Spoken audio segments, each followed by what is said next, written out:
I'm a girl with the Bowl Gators. Okay. Oh, okay. I was just checking to see if you were listening. From Cheyenne, Louisiana. Hold on a second. Hey, guys! Hey! I'm having a press conference, okay? Thank you. Momentum, excitement, energy. They say all this stuff, and you know what they mean, but it doesn't describe what you mean. It's just sort of out there. You got barbecue back there, and you didn't invite me. Hurt my feelings. I was just worried about, listening to, all your guys' rap poison.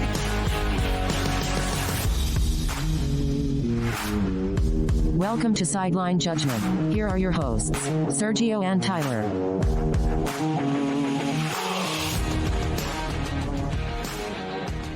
Welcome to Sideline Judgment. My name is Sergio. My name is Tyler. And today, Tyler, it is our Bowl Extravaganza episode. We are going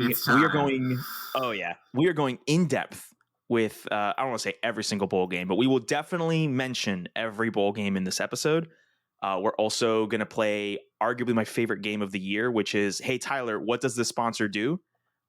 Where I give you the name of the sponsor and you have to guess what that sponsor is. Some are easier than others, obviously, but it's always fun to see the different college football sponsors for bowl games. I have adequately prepared by not doing any prep for that, which is what makes the game fun. I would be very mad if you did some prep on the sponsors of the bowl games. I really would be mad.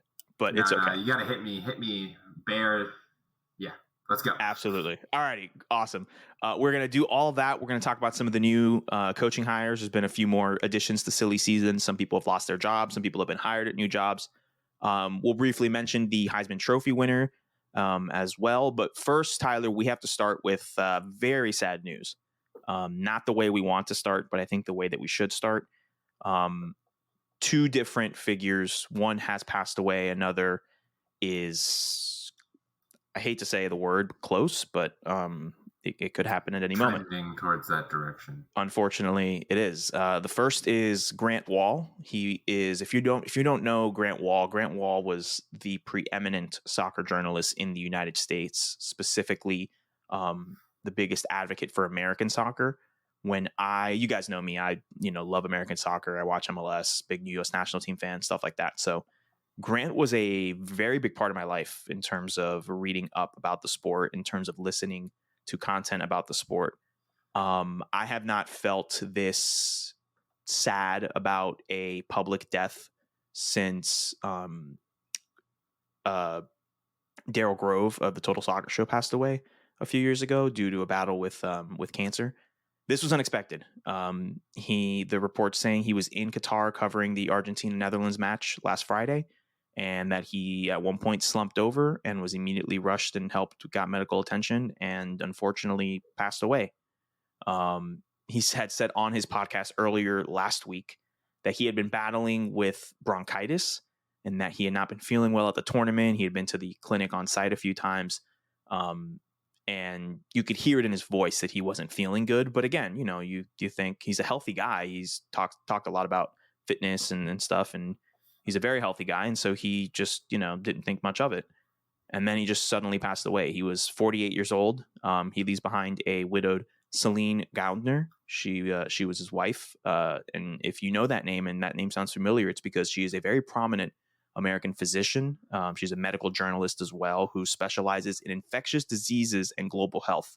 So naturally, in the past few years, she was very much a part of all of our lives. She was a member of the COVID-19 advisory board transition team for, at that point, incoming U.S. President Joe Biden. And she was on CNN multiple times throughout the height of the pandemic, working very hard. Grant was always very quick to praise his wife for her work. He worked in sports and she worked in something that mattered, or works in something that matters. And so it's devastating. She's 45. She loses her husband. He was 48. And it's just very tough, especially in the American soccer community, because Grant was always a guy that my life motto is do the right thing, right? We've all made our mistakes. I've made mistakes. You've made mistakes, Tyler. Everyone's made mistakes. And I feel like the best way that we can live a good life is by just trying to do the right thing, right? Follow your gut, follow your instinct. And Grant Wahl was very much an advocate of that. he came into, mainstream. I say mainstream, like not non-soccer media, like the general, your cable news networks of the world. He came there a few weeks ago at the beginning of the tournament when he wore a gay pride shirt to one of the games he was covering. He was detained by the stadium security for for a while, and then was allowed to go through and still wear the shirt and all that stuff. But, the courage that he showed to do that because he believed that was the right thing to do. What really hit me was when I saw the Instagram video that his brother posted, and I didn't know that. I thought he was just wearing the shirt because, he thought it was the right thing to do. And I'm sure that's part of it. But when his brother is crying, pleading for help, for answers on the death of his brother, and tells everyone, I am Grant Wahl's brother, I am gay, and he wore that shirt to support me. Oh, that hits me, man. That, anything sibling just kind of gets me, but especially that, man. Like he did that in support of his brother. And that to me is it's a very impactful thing. It's unfortunate that he's no longer with us, and it's unfortunate the American soccer community and journalism as a whole is just worse off without him. He's got his popularity and we know him from his soccer stuff and such, but he is the author of arguably one of the most famous Sports Illustrated articles of all time. He's the one who wrote the article on LeBron when he was in high school and did the Chosen one. That was Grant Wahl. Grant Wahl did that piece. So it's not just soccer, but journalism as a whole. And I tweeted this out on Friday when he passed away. If I ever become half of the journalist that he ever was, I will have far exceeded any expectation and any hope that I had covering sports, whether it be college football or soccer or anything or whatever, when I set out to make this my profession a few years ago. So nothing but love and prayers and stuff to Celine Gaudner, his widow, and the rest of his family and such. And listen, I don't want to speculate on the whole, he was in Qatar and he wore the shirt, whatever. And listen, I'm not here to speculate on any of those things. The reality is that he's no longer with us. He passed away. And I think it's up to us who don't have any of the information to simply celebrate him for the person, the journalist, and just the all around good person that he was, Absolutely. So, unfortunately, Tyler, we have another piece of bad news. This one in the college football world. Mike Leach, the head coach of Mississippi State, former head coach for Washington State, Texas Tech, purveyor of the air raid himself, suffered a massive, what's being described as a massive heart attack on Sunday. We are recording this on Monday, December 12th. So on Sunday, December 11th, he reportedly suffered a massive heart attack. It's been rumored that it took between 10 to 15 minutes to get to him. He has been unresponsive since then. He's been in critical condition at the hospital. And, a little while before we started recording, we saw a tweet from Steve Robertson, one of the 247 reporters who covers Mississippi State, posted on their 247 site that he said that he has been transitioned into what they call comfort care measures, which is essentially hospice. And if you're not aware of hospice, it's essentially where they put you when there's nothing else they can do, and it's just a matter of time before you pass away, unfortunately. And listen, you heard Mike Leach in our intro, right? He has been a personality in this sport since the day that he came on the scene in the late 90s. Revolutionary offensive mind, like we said, with the air raid, disciple of that tree, one of the biggest advocates of that. And we can debate how he personally treated or his interactions with his players, or the way he kind of there's no other way to put it, like threw his players under the bus in press conferences and stuff like that. But yeah, I think it's one of those things where the amount of outpour from the college football community, from coaches and players and reporters and fans alike, I think really does show how integral a part of this culture, this college football culture that we all love to live in, how important he has been. I don't know when it's going to happen. It seems like it's an inevitability. and that's unfortunate. But we're hoping for the best, obviously, hoping for a miracle, and praying for his family, the people closest to him, his players, his former players, former coaches, everyone that was able to, be impacted by him and such. And it's just very, very, very, very sad and unfortunate. And unfortunately, it's just a waiting game. I think we can all. This is the thing. We can all assume that regardless, hopefully he pulls through. Absolutely. It's not looking likely, but still hoping against hope that he pulls through. That being said, I think that this does mark the end of his tenure at Mississippi State. Yeah, from a football standpoint, for sure. But like you said, now the thing with Grant Wahl, now is a time to remember who he was, what he meant for the sport that we love, and hoping that he can pull through. But unfortunately, at the moment, it's just a waiting game. Yeah. Our thoughts, our prayers, our well wishes, our good vibes, our hopes, all of that is with the family of Grant Wahl and the family of Mike Leach. And I think that's the most important thing right now. So, Tyler, transitioning, no other way to do it. We did have the Heisman ceremony this past week. Caleb Williams is your Heisman Trophy winner. He beat out Max Duggan, who placed second, which I thought was a pleasant surprise. I'm very happy about that. Honestly. I was very happy about that. Yeah. I think it shows that they were watching the games this season, and definitely we talk about the Heisman, being more about moments. I mean, how can you not vote for that man after what he did at the end of the Big 12 to send his team to overtime? He literally was carried off the field. Yeah, and just the story of his season as well. Not even starting as the starter and then leading his team to what they've been. That moment doesn't have the wins. And I'm not going to argue that he's a better player than Caleb Williams because he's not. But I think Caleb Williams deserves the Heisman. But it's tough when it's nice to see some recognition when Max Duggan had that Heisman story and that Heisman moment.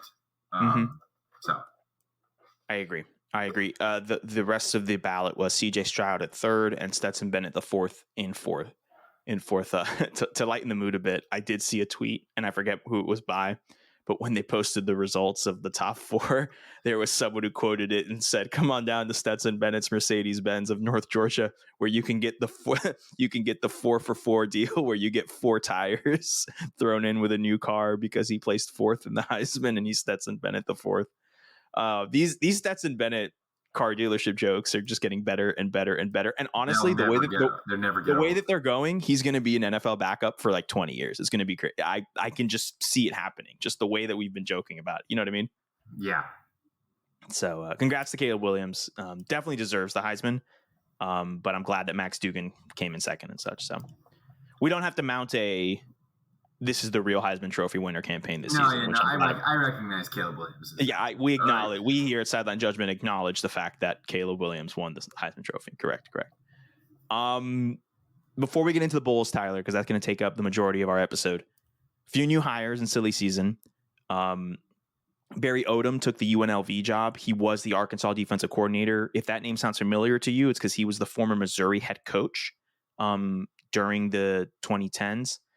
Lance Taylor took the job at Western Michigan. He was the former Louisville offensive coordinator.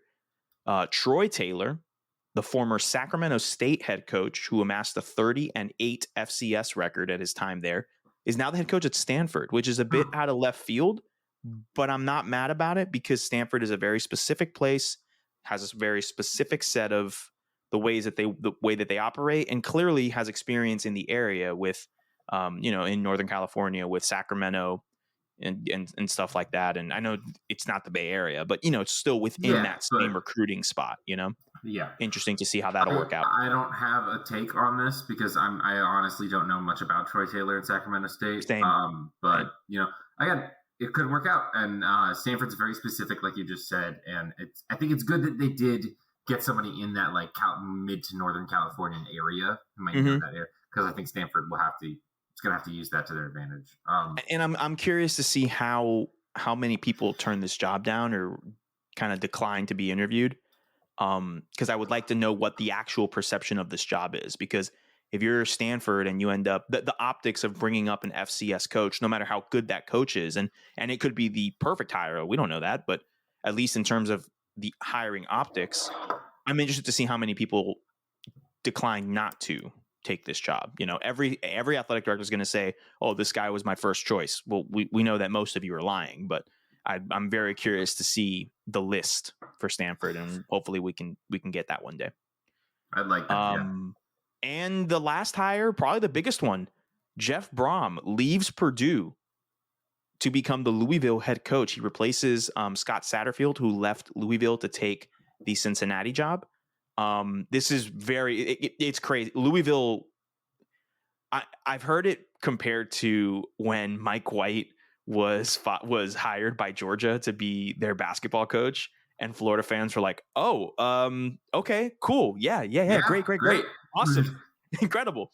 I feel like this is how Louisville fans feel, because they end up getting Jeff Brom, who I believe is a Louisville guy. This is very much a mama call. He's from that area. He is the prodigal son. Like, yes, this is play the "I'm coming home" montage on the screen. Like this is what that's happening here. We know that Louisville had flirted with Jeff Brom before in the past, and he had turned them down. But this time it seems like it was the right time for him. I think it was masterclass. It ended up being a masterclass move by Jeff Brom, turning it down the first time. Yeah, because right. You revived it. Like, you were doing well at Purdue, then people were like, "Okay, but how good is it really?" And then you win the division at Purdue, which is probably the best you could do. You could ask for. Like, oh yeah. And on top of that, Scott Satterfield was at Louisville. He wasn't great, but they're in a better position than they were when Bobby Petrino left, from a consistency. Sure. So you're coming in, you're taking over a more at least solid foundation, and you're still the hometown guy. And you had, I don't know, I think Jeff Brom, this is good. This worked out for him. And I feel like public perception, at least in the Louisville area and by Louisville fans, he's no longer seen as the coach, the hometown guy that didn't want to come home. You know, now he came home, you know, and so you can't hold that against him now. He'll be without Malik Cunningham next season, who announced his intention to declare for the NFL draft. So he will not be there next year, and I don't think he'll be there for the bowl game, which Brom won't be coaching in anyway. But yes, Jeff Brom, interesting. I'm excited to see how it happens. I'm excited to see that offensive system in Louisville against, I don't want to say, because he went from the Big Ten West to now going to the ACC, and the Big Ten West is arguably the worst division in Power 5. So I'm interested to see how that translates. You know, interested. Did you say arguably? Oh, question mark. Well, I mean, so you still got the ACC Coastal as well, but I guess honestly, actually, it's not that bad. Like, and let's be real right now. Outside of Georgia, our division's pretty bad. Yeah, I think the average team in the SEC East is better than the average team in the Big Ten West. I think so too. Yes, but still, you know, like, we're splitting hairs at this point. Like, we're splitting hairs. It's not great. Yeah, it's not great. So that is the latest in the coaching carousel situation. In terms of open jobs, obviously Purdue is now open. We talked about North Texas opening last week. That job is still open, and then Navy is now open because Ken. Man, I can't say his last name. Yes, thank you so much, Tyler. He is no longer with the program. He had been there, I think, since like 2002, 2003. He'd been there forever. He was there forever. We know that the military academy coaches tend to stay there for a long time. But there had been reports a few years ago about him beefing with the athletic director and stuff. And obviously the overtime loss to Army last weekend, definitely was the nail in the coffin, which, by the way, that game hit the over for the first time in like 15 years. Just want to point that out. That's when Navy knew that they had to get rid of him. I was going to say, Army Navy hits the over. Man. They were like, what are you doing? Ken, please, what are you doing, Ken? So, and then one more addition in terms of extensions. PJ Fleck got like a 7-year extension, which I haven't looked at the details, but guys, extensions in college football are very one-sided nowadays. So it's not like this is going to be a big deal as much. That's it with silly season. Everything is kind of wrapping up here. We'll have to see what the NFL has in store. But other than that, that's where we're at right now. Again, only 3 open jobs right now: Navy, Purdue, and North Texas. We will update you as those become filled. Again, with the transfer portal, we'll be talking about that next week. We will have an entire transfer portal section. We will be doing our Florida Gators postmortem, and we will be having a transfer portal section, not just on players from Florida that transferred, but also seeing how the transfer portal has developed and such like that. So keep that in mind. All right, Tyler, we've arrived. We've arrived at the main event, the main event of the evening, our Bowl Extravaganza. So every single year, if you are a longtime listener of Sideline Judgment, thank you so very much. And you will know that we have a bowl pick'em competition every year that we use through ESPN. I will be restarting that bowl pick'em pool tonight.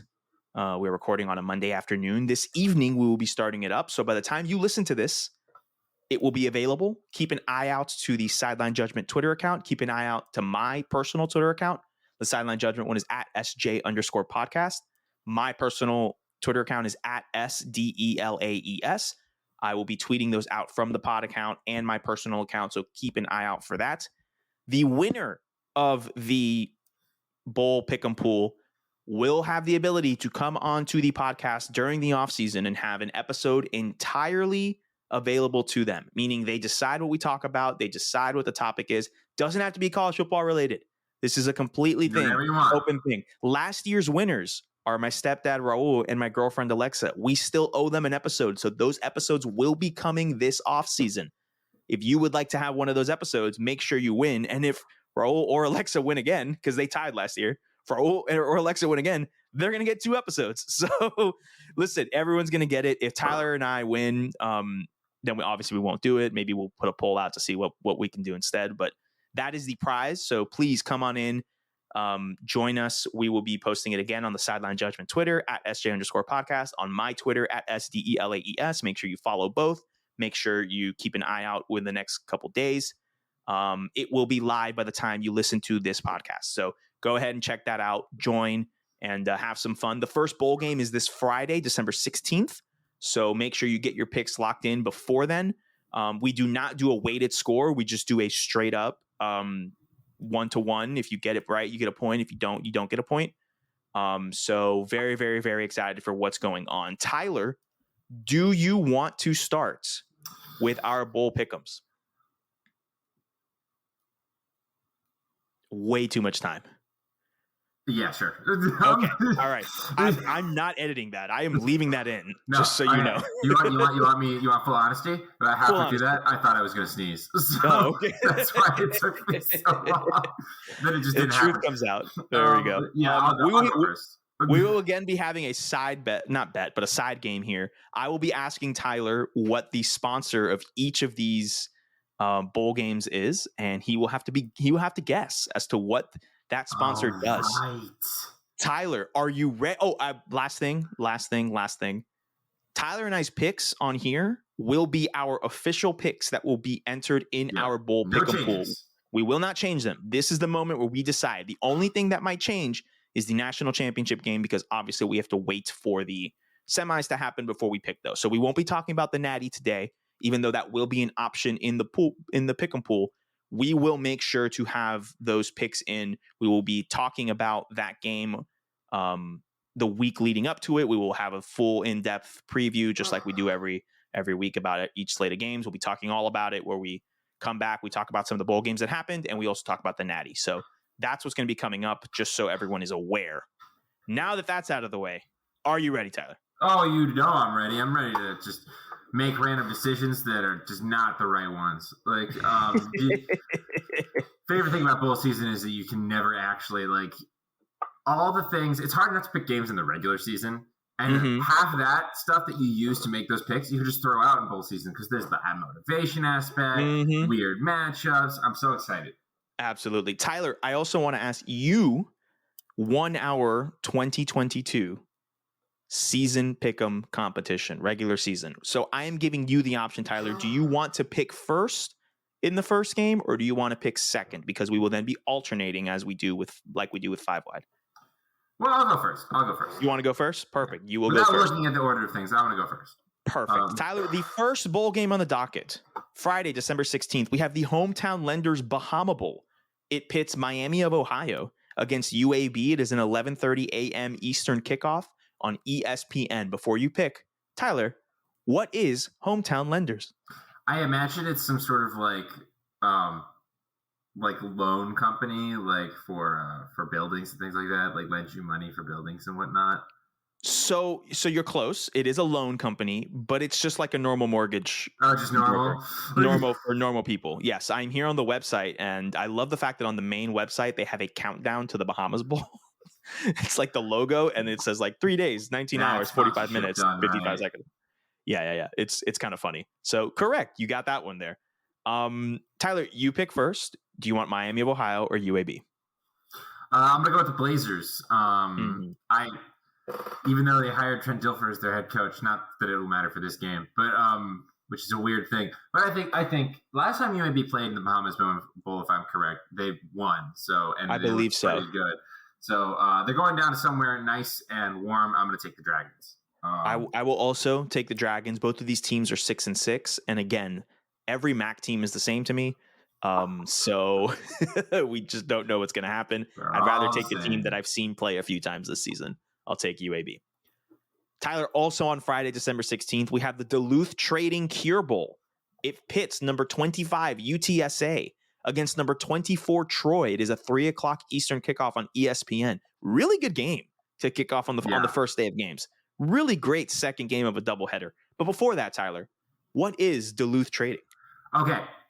So, because I watch a lot of college football, I've actually seen the Duluth. There it is. It's mostly a jean company. It is a clothing company. It's outdoor, but it's always jeans. They're always just talking about jeans. See, you get the jean commercials. I get the underwear commercials. I get the But it's that black and white cartoons with the like lumberjack guy, they like ripped off Smokey the Bear. You know, it's like not Smokey the Bear, but kind of implied. I don't know. Whatever. Yeah, it's an outdoor clothing line, which is great for these two teams. You go first on this one. I'm pretty sure. I do go first. This is a really good game against two really good teams. I think I'm going to take Troy in this game, and I'm going to take Troy because their defense has been really good this season. It showed when they played Coastal Carolina in the Sun Belt Championship game, which may be the first time that a lot of people saw Troy this season. I saw them play one time before that, but not too much, and it was on a side screen or whatever. But what they've done this season is really, really good. They won the Sun Belt handedly, and they got a really good run game as well. So strong defense, really good run game in a bowl where you're facing a team that you wouldn't normally face. I kind of like that. So I will take Troy in this one. Who do you have? I love that. And I'm tempted because this is a game that I could flip flop, multiple times on. But I'm actually going to go with the Roadrunners. I love their offense. I think I know more about them, which is not a reason to pick a team, but I think they're really good, and I think it's going to be a really good game. Both of these teams are surprisingly very good. But I think that I'm going to go with the Roadrunners. Meet. I like that pick. I think that's a smart pick. I want to emphasize both of these teams are 11-2. Both of these teams won their conference championship games. So it's kind of a de facto group of 5 championship game if we think about it. It's a really good Conference USA champion going against Troy, who's the Sun Belt champion. 11-2. It's rare we get a game this good early in the postseason. Day one. It's funny. I was making this rundown for this one. Me too. I was making this rundown this morning, and I was like, okay, all right, whatever. And we get to a point, and I'm like, oh, this is where the games get good. But before that, this was the one game I was like, man, wow, we're starting off with a bang. This is a banger to start off. Really good, really good. All right, Tyler. Next up, we have Saturday, December 17th.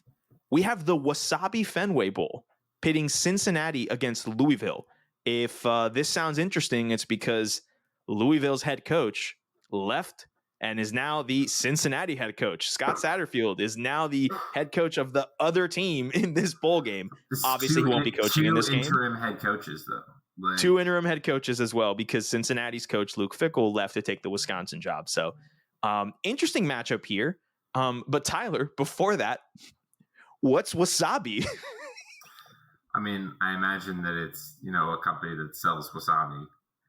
So this is something that I actually am not sure. This is one of those things where I'm not sure. So when you Google wasabi, right, you get obviously the Google hit is just straight up wasabi, which is, It's like Googling Band-Aid. Exactly. It's, you eat it with your sushi. It's a little bit spicy. It goes with it. Whatever. Awesome. But then you type in wasabi Fenway Bowl and you get the Fenway Bowl page. Then you click onto this about the sponsorship. And this is not Wasabi, Tyler. Wasabi is a technology company. What? That it's a cloud storage company for businesses. I'm right here on their page. Wasabi Technologies closes $250 million in new funding to usher in the future of cloud storage. Ransomware protection. They provide backup for Microsoft 365.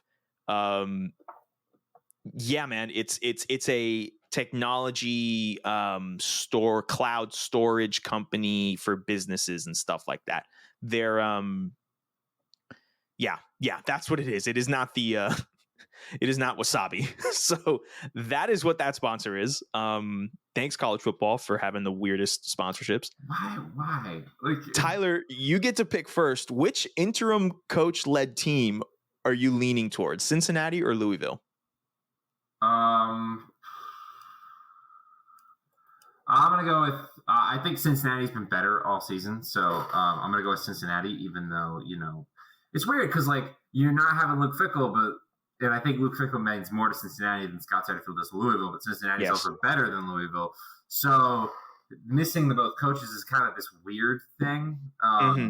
But I'm gonna go with Cincinnati. I too am going to go with Cincinnati, and it's because I know Malik Cunningham is entering the draft. I don't know if he's playing in this game, but I'm going to assume he's not. And like you said, I just think these two teams, this is a historic rivalry. They stopped playing when realignment happened in early 2010s. So this is a historic, because Cincinnati and Louisville are very close to each other, like very, very close, within like an hour and a half drive of each other. So this isn't like it's two teams that don't know each other. They're familiar with themselves in terms of the area, the recruits, all that kind of stuff. But I am also taking Cincy. I just think Cincy has a better roster. And yeah, I'll take them. Next up, our bowl game, Tyler, the SRS Distribution Las Vegas Bowl. It pits our beloved Florida Gators against the number 14 ranked. Do I say it? Are they still our Oregon State Beavers, Tyler, even though they're playing Florida? Not until the 18th.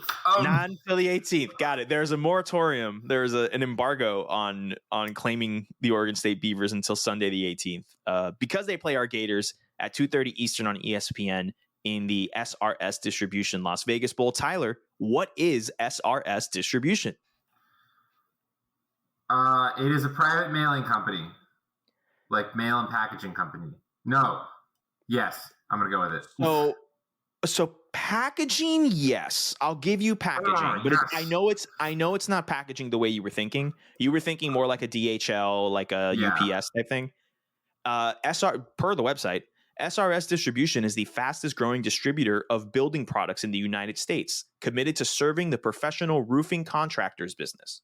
So, yeah, and they're sponsoring the Las Vegas Bowl. It's based in Texas, so wow, there's a lot of spot. They get there's like a find your local branch, and there's a lot of them. There's a lot in LA, there's a lot in Florida, a lot in Texas, Northeast. They are fastest growing. They are the fastest growing. Who knows? Wow, a claim that is actually true. With that being said, Tyler, who I get to pick first here? Yes, Vegas, baby. Listen. By no means is this, and we're not going to spend a lot of time on this because, come on, we're not going to spend. We're going to talk about the Gators legitimately next week. All right, listen. By no means does this mean I don't love my Gators, and I hope I'm wrong with this pick because I would love to see the Gators. And also, we fully believe in Billy Napier, and we do. We unironically, we 100% believe in Billy Napier. I will be taking Oregon State just like I believe you will be taking Oregon State. There's no way we beat Oregon. There's no way. There's just guys, no way. We are depleted. Our roster's depleted. We haven't talked about this on the podcast yet, but we're starting Jack Miller because Anthony Richardson is declared for the draft, and the other quarterback kind of got some other things that he's got to worry about by his own consequences, which we will talk about next week in the postmortem. Lots of good recruiting stuff happening with Florida, both with high school recruiting and with transfers. We will talk about that next week. We won't talk about it here. Just know that in this moment here, it's really no contest here. Like I'm going to watch the game because I got to watch the game, cover the game for Gators Wire. But like I am not going to be optimistic. Oregon State's better. They're a better team. They're 9-3 and they're number 14 in the country, deservedly so. Even if Florida was at full strength for what this team is this season, I still think we'd lose, and we're not at full strength. So I'm going to take Oregon State. In a battle of aquatic creatures, beavers over to alligators in this one. The battle of aquatic creatures. Oh, Tyler, that was good. Beavers get the lake for 1 year. Fine if they must. Next up, Tyler, your neck of the woods, the Jimmy Kimmel LA Bowl, presented by Stifel, pits Washington State against Fresno State, 3:30 Eastern kick on ABC. Now, obviously, I'm not going to ask you Jimmy Kimmel because Jimmy Kimmel just bought the rights to the name to this. But I will ask you about the sponsor, presented by Stifel. Tyler, what is Stifel? What is Stifel? Bro, what do you think? I have to make a guess because this is part you of the have game. to. Absolutely. Give me Stifel. Cryptocurrency company. No, it's not. But you're close. How? They are a financial management company. All right, I guess. They are a financial management company that is geared towards individuals and families and institutions and corporations. So they are. Okay. So within a realm, on the same continent. And they're historic. They say investment services since 1890. What? I know, right? The statement on the website says Stifel is a diversified global wealth management and investment banking company focused on building relationships that help individuals, families, and organizations pursue their financial goals. There you go. Look at that. Stifel. All right, back to the football though. Tyler, you pick first. Washington State or Fresno State? I think both these teams are really good. Fresno State has been really good this season, even with losing Kalen DeBoer to Washington, because Jake Kaner decided to stay, and that was a big deal for them. I am going to go with Washington State, though. I really like what they've been doing this season. Like I really like most of the Pac-12 teams are trending in the right direction. Like, it was a good year for that conference. It really was. I'm going to go with Washington State. Also, because for Mike Leach. I respect that. And I don't want my pick to be perceived as not respecting that, but I will be picking Fresno State. I liked the performance they had against Boise State in the conference championship game, and I think that this can carry over into a bowl game that is in the same state. It's a drive down from Northern California down to LA, and I'm sure they're going to have a lot of fans kind of stick out. I think that'll be the impact. Next up, Tyler, the Lending Tree Bowl pits Rice, who was 5-7, and they got in because Rice had a very good academic record, and so they are, I think, they're the only 5-7 team because they needed to fill in a bowl spot. So the lesson there is be smart, because if you underperform on the football field, you will still be rewarded. Rice takes on Southern Miss. It's a 5:45 kickoff on ESPN. Before that, Tyler, what is Lending Tree? I think you know this one. You've seen these commercials, Tyler. Tyler, are you serious? Yeah. I it's a lending company. It's like, what is there to say? Like, you definitely forgot. I definitely forgot. I 100% forgot. Yeah. What is there to say? I forgot. Oh, Lending Tree. They're a loan company there, and they also do it's like SoFi, like the loan refinance stuff. Yeah. So like if you have $40,000 in credit card debt across 4 cards, you can refinance all of those. They'll pay those off, and then you just pay them off, kind of thing. So you can do that with refinancing and such. So that is what Lending Tree is. It's like the Giving Tree, but it's like the Giving Tree for like conservatives. Yeah, it's like the Giving Tree, but for people. And they charge you. You can't just have it. This is America. Charge you. Yeah, come on. It's like being nice to people, except we charge you interest. I pick first. It's not hard for me. I'll take Southern Miss. They're 6-6. I'm not picking a 5-17 in a bowl and 7 team in a bowl game. I'm just not doing it. Sorry. It's Rice. It's Rice. It's just against my principles. They're about to get cooked. They're about to get. Tyler, we then have the New Mexico Bowl, which pits SMU against BYU, 7:30 Eastern on ABC. I know what the sponsor is. Tyler, there is no sponsor to the New The Mexico state of New Bowl. Mexico. There is no sponsor to the New Mexico Bowl. New Mexico, land of enchantment. I'm looking at it here. Yeah, I'm double checking their website. It seems like they don't. How do you not find a sponsor for your You know bowl, why? though? You know why, Tyler? Because this is one of those ESPN event owned bowl games where they. So you don't need it. So you don't need it. It's literally there to just fill in time. Okay. Which I'm shocked because it's got two. It's gonna be a fun game with SMU and BYU taking on. So, you pick first. Who do you want in this game? I didn't want to pick first. Let's go with. I don't know if I can trust BYU, but this is bullshit. I know. Anything could happen. Mm-hmm. Who are you taking? I'm not the BYU lover in this, though, so I'm going to pick SMU. Listen, I said it in the middle of the season. I was done with my flirtation with BYU. I'm also taking SMU. I like Rhett Lashley's offense more than I like whatever's going on with BYU. So, yes, I will be taking SMU as well. Don't you worry, my friend. Don't you worry. And the last game on Saturday, December 17th, the Frisco Bowl, which pits North Texas against Boise State. It's a 9:15 kickoff on ESPN. This is, again, another bowl game that does not have a sponsor. So we won't be playing that game. I'm picking first here. It's not the Chips? It's not the Chips. It's like Frisco, like the city of Frisco, Texas. Okay, whatever. Yes. I will be taking North Texas. Really? And I'm taking North Texas knowing for a fact that their coach was fired after losing the conference championship game. But I feel like there's we didn't want our coach to be gone part of it. And so I feel like they're going to kind of go out and play for the coach that isn't there, which I know is a weird thing to say, but I really do believe that that's the case. And I picked Fresno State in their bowl game, and I did not like how Boise State looked in that conference title game. So I will be taking North Texas on this one. And there's less travel involved. I hear that. I definitely hear that. I am going to pick Boise, on the other hand, because I think that with such little prep time after a coach getting fired after you make the conference championship game, you talk about how that player's just like, could this not have waited? Yeah, that's true. With such little prep time. It's not like they're playing at the end of the month. They're playing on December 17th. They're playing in a week. I'm going to go with Boise. I feel you. I'm not super confident in that, but it's more of just like, again, with bowl games, it's a lot of like trying to find the motivational factors, and it could swing both ways. Definitely. It definitely could. All right. That wraps up Saturday's December 17th. There are no games on Sunday, the 18th, because the NFL's on and college football knows better.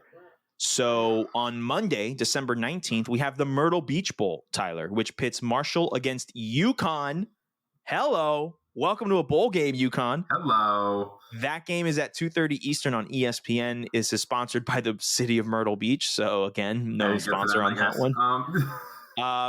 You pick first. Yes. So who do you want? I'm going to go with Marshall. Marshall's always a solid team. Yep. I agree. But because I don't think I'm going to have the chance to do this for a while, I'll take UConn in the bowl game. When's the next time you're going to get to say that? I have no idea when the next time I'm going to be able to do that is. So I'll take UConn. I'll have some fun with it. This is their Super Bowl. This is the Myrtle Beach Bowl. Moving on to Tuesday, December 20th. Of course UConn plays on a Monday. I know, right? Monday at 2:30 Eastern. The least college football day of the week. Oh my gosh. At the time. What a horrible time. Anyway. All right. Tuesday, December 20th. We have the famous Idaho Potato Bowl, which pits Eastern Michigan against San Jose State, a 3:30 kickoff on ESPN. Tyler, what is famous Idaho Potato? And it's a potato company. Yes, very well done. That was good. This one was not hard. This one was not difficult. It also won't be a difficult pick for me. I think my MO this year is just fade the MAC. So I'll take San Jose State. I'll take San Jose State in this game. I don't hate that. Just fade the MAC. Fade the MAC, baby. On the flip side, though, I'm just for the sake of I like Chris Creighton at Eastern Michigan. I'm going to go with the Eastern Michigan Eagles. Nice. And I once had a NCAA football Dynasty mode where I played That- them. So Nice. Soft spot. Soft spot. Same day on Tuesday, December 20th, we have the roofclaim.com Boca Raton Bowl. It pits Liberty against Toledo at 7:30 on ESPN. Needless to say, this is not a game I will be going to. I have no interest in driving up to Boca on a Tuesday to watch Liberty take on Toledo. Just not something I'm interested in. Really, there's just no reason. Really, there's no reason. You pick first here, Tyler. Who do you want? By the way, we all know what roofclaim.com is. Oh, but yeah, sorry. Roofclaim.com is a restaurant is a website where you can go see how much it costs to refurbish your roof. Yes, ladies and gentlemen. Pretty self-explanatory. Pretty self-explanatory. Same thing with insurance on the roof. So you must be out. roofclaim.com. Let me just say for my pick, you must be out your damn mind if you think I'm picking Liberty. Yeah, same here. This is not even just a moral perspective. Hugh Freeze is in there. Yeah. And they sucked. They kind of weren't that great when Hugh Freeze was there. Yeah, and at least this year. Their new coach is not going to be coaching, whose name is escaping me, who coached at Coastal Carolina, and I cannot believe I'm forgetting the name of this guy. Are you actually forgetting, or are you just? Yes, I'm legitimately forgetting his name. Chadwell. Jamie Chadwell. Thank you so much. Oh my God, sorry. I thought you were doing a thing. I thought you were doing like a we don't remember him thing. Like, No, I might next year, but this is generally I forgot his name. Jamie Chadwell. Yes. Oh well, I already forgot Jamie. Oh, whatever. Oh, never mind. I will also be taking Toledo. Go ahead and put an S next to that, please, because I'm not doing that. It's 100% a moral pick for me, though. I'm not doing that. Moving forward, Wednesday, December 21st, the R&L Carriers New Orleans Bowl. That pits Western Kentucky against South Alabama. 9 o'clock kickoff on ESPN. Tyler, what is R&L Carriers? I do this every year. I know it. I know it because this bowl game has a special place in my heart because it's the first ever bowl game that FAU played in and won. So like I distinctly remember like sitting down in my house in our apartment with Raul, my mom, and Diego, and like actively watching this bowl game, and FAU won the game. So like I know it for sure. I will always know what R&L Carriers is for the rest of my life. Is it a what do you think company? it is? Is it a distribution company? Distribution how? Yeah, I need a little bit more from that to give you credit. I tried the let's go back to like parcels and like packaging stuff. That is correct. Yes. Yes. This time the distribution is parcels and stuff like that. Their slogan, Tyler, is a pretty incredible slogan. You ready for this? R&L Carriers. We ship anything, anywhere, anytime. That's how high you set your standards at a high level. Like that's some pretty good. That's some pretty good marketing, if you ask me. Yeah, that's some pretty good marketing. Tyler, I go first on this one. We have Western Kentucky and South Alabama. I'll take South Alabama. Just looking at the records here, South Alabama's 10-2, Western Kentucky's 8-5. And South Alabama had a pretty good season in the Sun Belt. Good for them. Yeah, I'll take South Alabama. Who do you have? I'll take the same. I'll go South Alabama as well. I was tempted to take Western Kentucky because I love the Hilltoppers, but Hilltoppers are such a quarterback-fueled team, and I just don't know if they ain't got Mike White, they ain't got Bailey Zappi this year. Exactly. So, like, I was going to say your beloved Bailey Zappi is no longer there. So, it's funny how both of those quarterbacks ended up in my division. Anyway, interesting. Thursday, Maybe you'll get this one. Not funny. Thursday, December 22nd. Thursday, December 22nd. The Lockheed Martin Armed Forces Bowl. That pits Baylor against Air Force at 7:30 Eastern on ESPN. This game is happening at the same time as the Jaguars-Jets Thursday Night Football game. Look at that. I'm pretty sure you and I and, most people who cover human rights things for the news know what Lockheed Martin is. So, Tyler, what is Lockheed Martin? It's a military industrial complex company.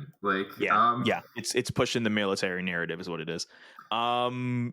Anyway, you pick first. Do you want Baylor or do you want the Air Force? I know Top Gun Maverick was great this year. and that movie is amazing. And it's a great year for fighter jets and things like that. But that was the Navy, not the Air Force.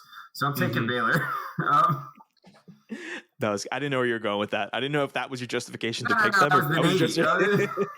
I was basically like the year of the fighter jet stops here. Yeah. Listen, good move. Baylor is 6-6. Air Force is 9-3, and Air Force was by far the best of the military academies. I know it goes against my personal Sergio brand, but give me the Air Force. Really?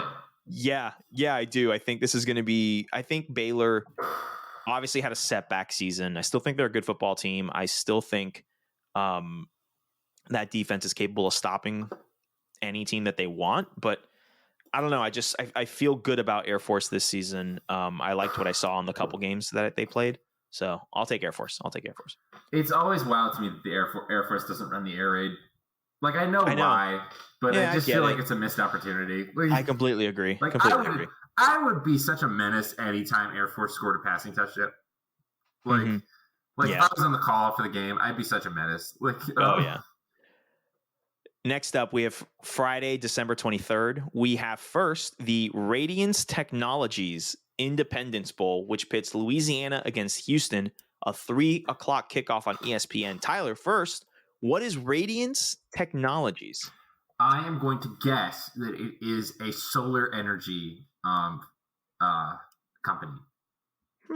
Solar power technology company.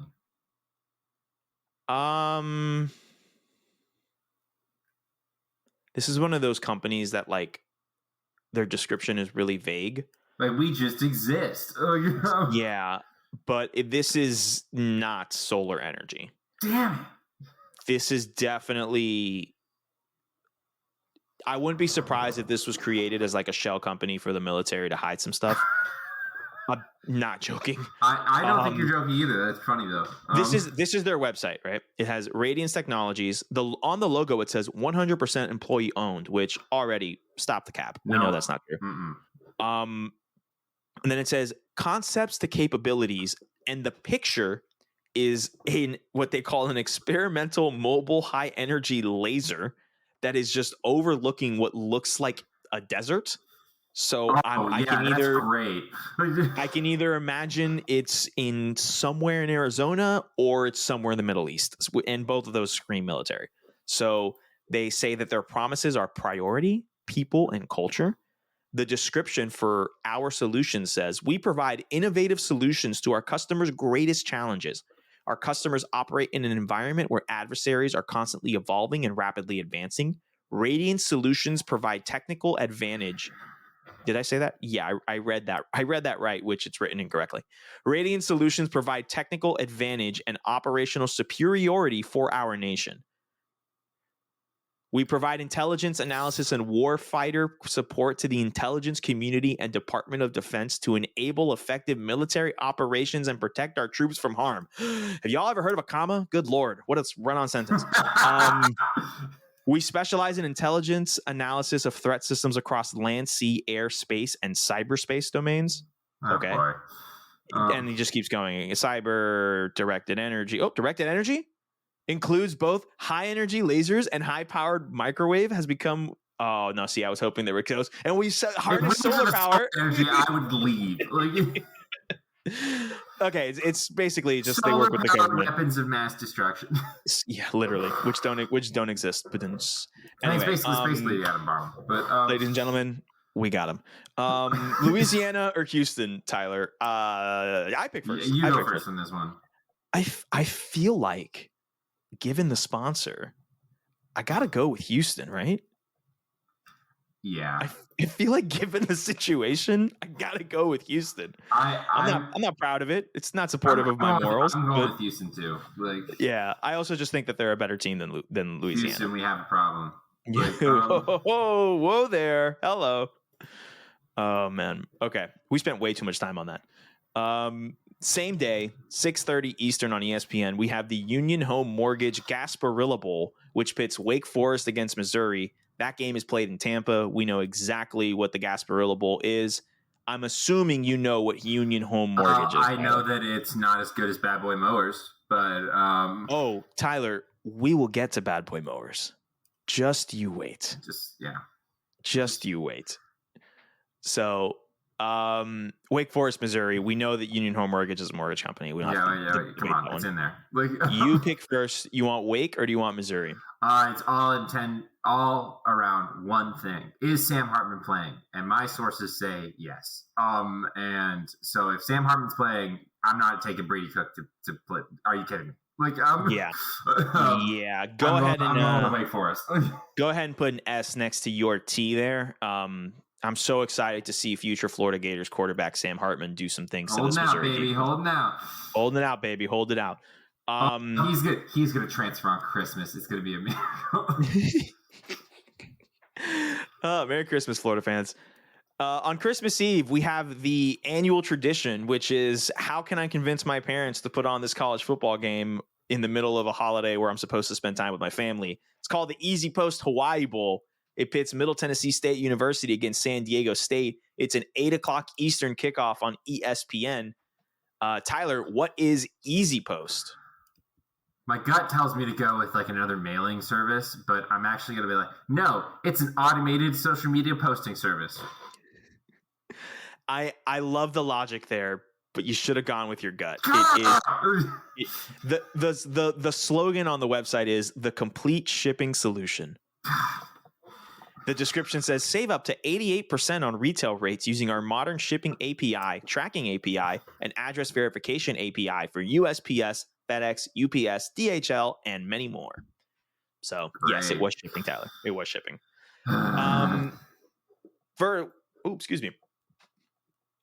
MTSU, San Diego State, 8:00 Eastern. Both of these teams are 7-5. Man, I am flipping a coin here. I'll go San Diego State. Give me the West Coast.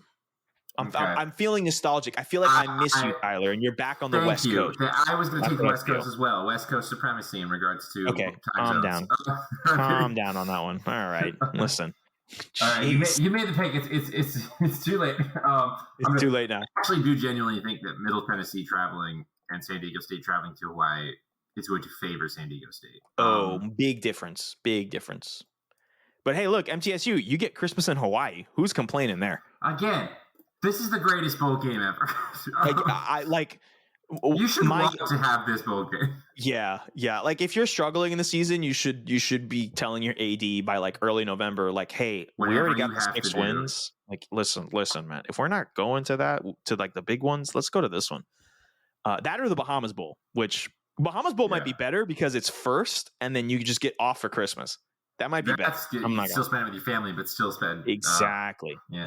But you can still take your family on a Christmas, holiday trip to the Bahamas. Anyway, skipping Christmas Day because that is on Sunday, and the NFL owns that day of the week. We go to Monday, December 26th, where we have the Quick Lane Bowl, which pits New Mexico State against Bowling Green at 2:30 Eastern on ESPN. Two teams that I never in my life at the beginning of the season thought they would be bowl eligible, and here they are. What am I even supposed to think about this? Like, what am I even supposed to think about this? Like, they're both 6-6. They both barely got to 6-6. This might be the only bowl game they have in the decade. You pick first, man. Who do you want here? Oh, wait, before we do that, what's Quick Lane? Isn't Quick Lane like an auto insurance company? Close. Auto repair company? Yeah, it's like a Pep Boys. Okay, that's what I was thinking. Okay, oil, tire, center kind of thing. Okay, that makes sense. But it's very popular. It's very popular in that in like the Michigan, Ohio type area. That's kind of cool. The Quick Lane Bowl is it's Quick Lane when it's played at Ford Field in Detroit. Yeah, yes, it's pretty thematic. I'm gonna go with New Mexico State. Cool. Because fade the Mac. You know what? For the bit. Man, I kind of want to take Bowling Green. Do it. I'll take Bowling Green. I won't fade the Mac this time. I'll take Bowling Green. If this comes back to bite me and every Mac team loses, I'm going to be really disappointed in myself. All right, moving forward, Tuesday, December 27th. This is where the games start to get a little more interesting.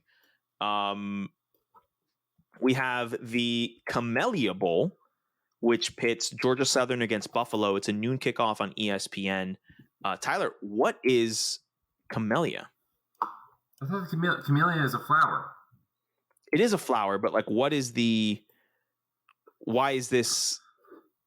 named that? Honestly, I'm not even going to hold this to you, my man. I can't seem to find it. I think it's just called the Camellia Bowl because I guess the Camellia Bowl because it's in Alabama. Like, yeah, and that is that the state flower of Alabama? Yeah, I'm pretty sure it's because this is in Montgomery. So like, I don't think Camellia is a sponsor. I think it's just the name of the bowl. It's just the name of the bowl. Okay, that's what it was. It used to be sponsored by something else. No, it did. Yeah, okay. All right, cool. So no sponsor on that one. You pick first on. No, I pick first on this one. Man, this. You know what? I'll take Georgia Southern. Okay. I will fade the Mac. I will continue my fade the Mac bit. We'll do. You know what, Tyler? Move me. Can you move me from Bowling Green to New Mexico State? I'm just going to stick to this fade the Mac bit. Cool. That's what we're doing. I'm going to take Buffalo in this game. I'm actually going to take Georgia Southern. Never mind. Yeah, they're both 6-6. Georgia Southern is where Clay Helton is right now. So this is a Clay Helton team, which I think he's a good coach. It's just he wasn't up to par with USC. He shouldn't have been at USC. You know, right? That's about 7 years of wasted time. At USC. Absolutely.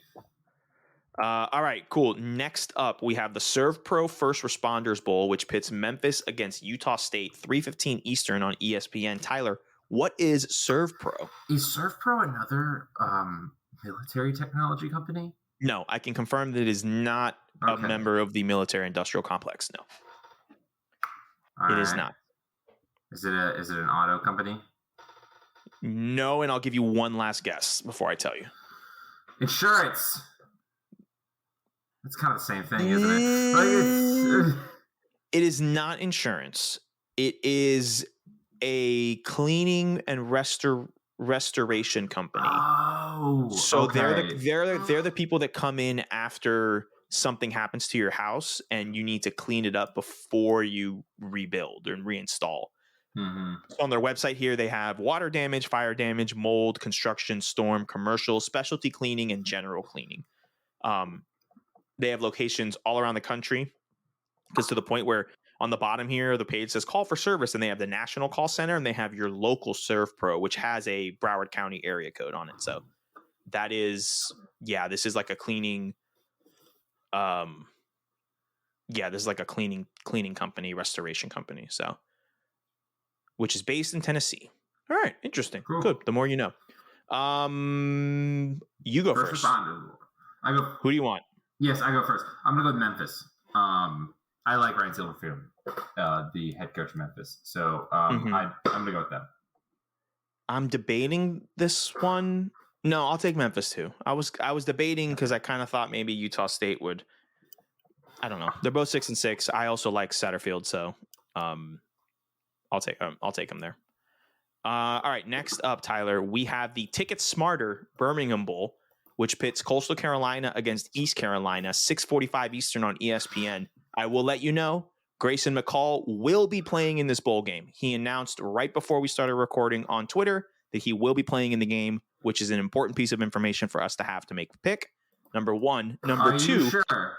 Because I just 42 minutes ago, Fox Sports posted 3-time Sun Belt Conference Player of the Year. Grayson McCall said he's entering the NCAA transfer portal to explore other opportunities. But did you read the end of that of his original post? Is he going to play in the bowl? He's going to play in the bowl game? If you go to his Twitter account, search his Twitter account, and when you look at the statement at the bottom, in bold, it says, I will be playing one last ride with my team and then entering the bowl game. Okay.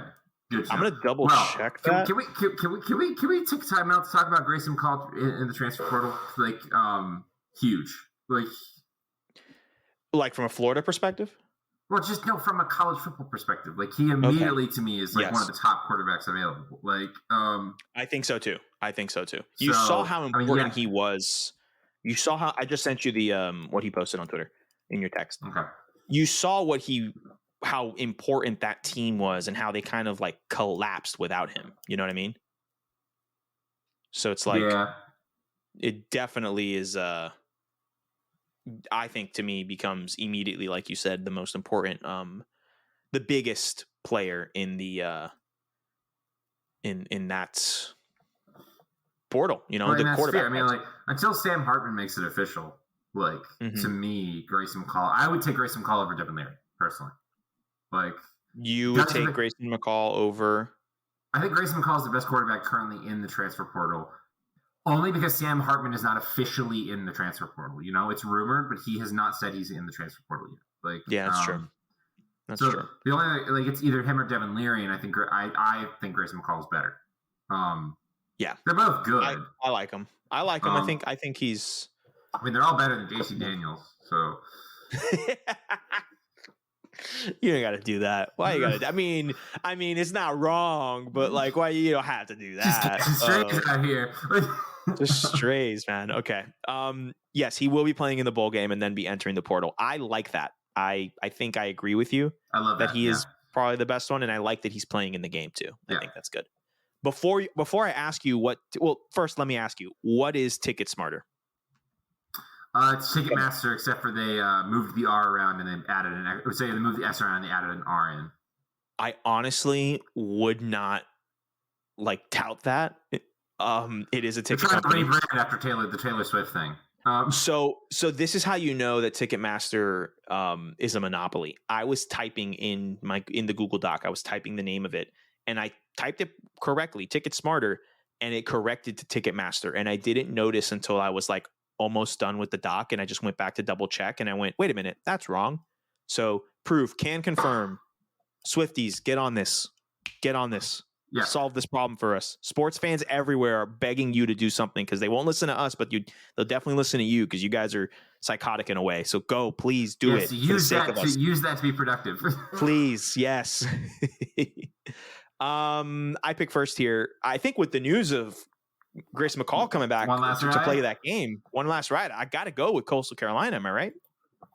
Yeah, I got to go with him. Do you think, by the way, that his choice of words at the end were, I'm here to finish what I started? You think that was a shot at Jamie Chadwell? Pretty much. Well, okay. I don't think it was a deliberate shot at Jamie Chadwell. I don't know Grayson McCall or Jamie Chadwell, so I don't really know what their relationship is. Like, that's true. I think it might just be like a doubling down of like, I got y'all, I'm not leaving. Like, which could be more about him than it is about Jamie Chadwell. Although, you can interpret it as a shot towards Jamie Chadwell, and I'll be okay with that. I also think he's very aware of his brand and his legacy at that school. And I think that him saying, listen, I got to enter the portal because it's what's best for my career, but I will be playing in this last game because I think PR wise, I think he truly believes it. And I take him at his word. And I do think that he truly cares, like he said in that statement. But it doesn't hurt PR wise in terms of building a legacy at Coastal Carolina. He's their best player to ever walk through there. So like, it's important to, build that legacy of what he did. I think he's a smart guy about that. So kudos to him. The last bowl game on that Tuesday, December 27th, Tyler, is the Guaranteed Rate Bowl, which pits Wisconsin against Oklahoma State. And this is a 10:15 kickoff on ESPN. Mwah! Chef's kiss with the late night game. Tyler, first of all, what is Guaranteed Rate? Come on, Tyler. What's Guaranteed Rate? Are you kidding me? Are you kidding me right now? You're not making it easier. They're the sponsor of the Cleveland baseball team stadium. Come on. Yes, I would know that. This is embarrassing. This is embarrassing for the podcast. Fun, actually, This is embarrassing for the podcast. You could mean it because Guaranteed Rate could be for anything. All right, make a guess. You get one guess here. Yeah, I only want one guess. I just want to find out. What do you think? Insurance rates? Correct. Yes. Thank you. Jeez. Rate could mean anything. Actually, I celebrated too early, prematurely. It is not insurance rates. It's mortgage rates. It's mortgage rates. Why would you do this to me? Almost everything somebody pays for in this United States of America uses the word rate. So that's true. That is true. It was analysis paralysis. I had so many options that I got lost for a second.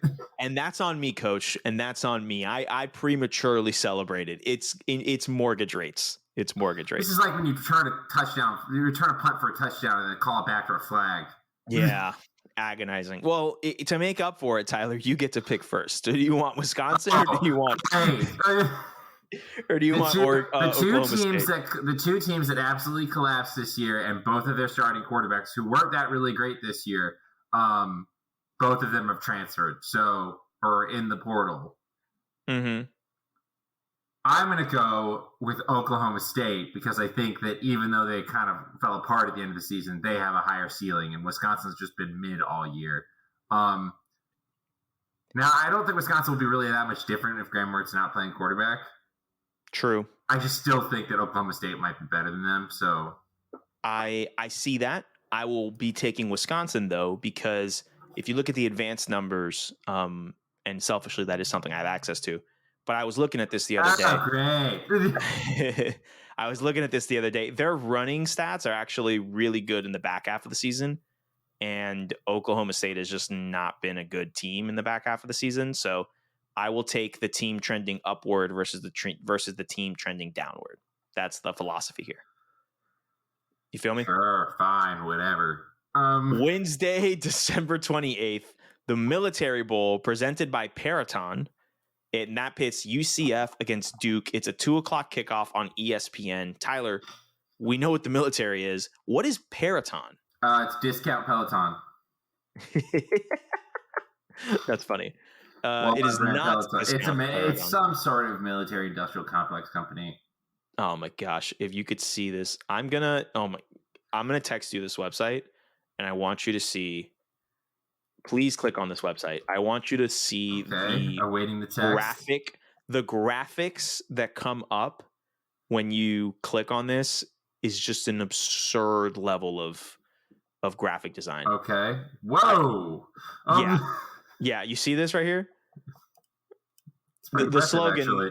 The slogan, ladies and gentlemen, is fearlessly solving the toughest national security challenges. Together, we do the can't be done. I definitely think they meant we do what can't be done is definitely what they think. This is the front page of the website, and you have why do we have two of these that have spelling errors or grammatical errors? Listen, I think the funniest part is the fact that the slogan says fearlessly solving the toughest national security challenges, but the video that is playing is showing a zoom out essentially from the Earth all the way to Mars. And listen, I'm no expert, but I don't think Mars is a national security threat at the moment, United States military. So why this is the video you chose to put on this is beyond me.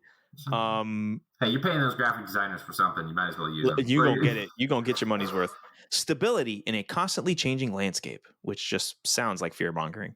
Anyway, that is Peraton. So I get to pick first on this one. Duke and UCF. Do you think they have trainers at their complex where they're just come on, let's build those rockets. I can't with you. A Peloton trainer? Oh, yes, that's what I'm referencing. Yes. I just had to explain that because it was a callback that it didn't entirely make sense until I understood what you said. 2 minutes ago. Listen, we're doing so many things today on this pod. Oh, my God. All right. I have to pick between UCF and Duke. I wonder what you're going to go with. Honestly, I wonder as well because how I I feel about UCF and all that and my emotional attachment to someone with an emotional attachment, all that stuff. But Duke played really good football this year. That's true. Really good football. What they got going on there, what Mike Elko has done in Durham. I was just about to look, who is the head coach? It's Mike Elko. Mike Elko, dude, 8-4 in their first season after 5 years of just being the worst Power 5 team in the country. That is impressive, man. And UCF has a lot of transfers going on. I will say at this moment, UCF did have a player on their team pass away earlier this week. He was 25 and suffered a heart attack. His name is escaping me right now, and I think that's incredibly disrespectful of me. So I'm going to look that up right now. His name is Jake Hescock. He was 25 years old. He played tight end. He had a heart attack last week. He was jogging last Tuesday in Boston, and then he died this past Sunday, which is very, very unfortunate. I should have put that at the top of the rundown, man. That sucks for me. That's my fault. I'm so sorry, guys. Don't get yourself up about it. I know, but I don't. This isn't something that's oh, by the way, I don't like to just throw those things in there. You know what I mean? Yeah. So our best wishes to his family and the entire UCF team and community and stuff. Okay, back to football. No, all right. I as much as I like Mike Elko and what he's done at Duke, I do think that you see John Rice Plumlee, who announced that he's coming back next season, in that Gus system with a healthy hamstring, I think will be able to do what they should have done to Tulane in the conference title if John Rice Plumlee didn't hurt his hamstring. I'll take UCF, and I mean I work this day, but then again I could probably just work from my friend Matt's house. I know for a fact Matt's probably going to take this day off and watch the game, so I'll take UCF because I'll probably be watching this game with Matt. So I don't want to cheer against him in the probably not. You know what I mean? This idea. Yeah, I'm also going to take UCF. I think they're going to win. I think Okay, I like good. what Mike Leach was doing, but I think that UCF, the matchup favors UCF, and for for sure. all the crap that I give them, I think UCF is a really good team.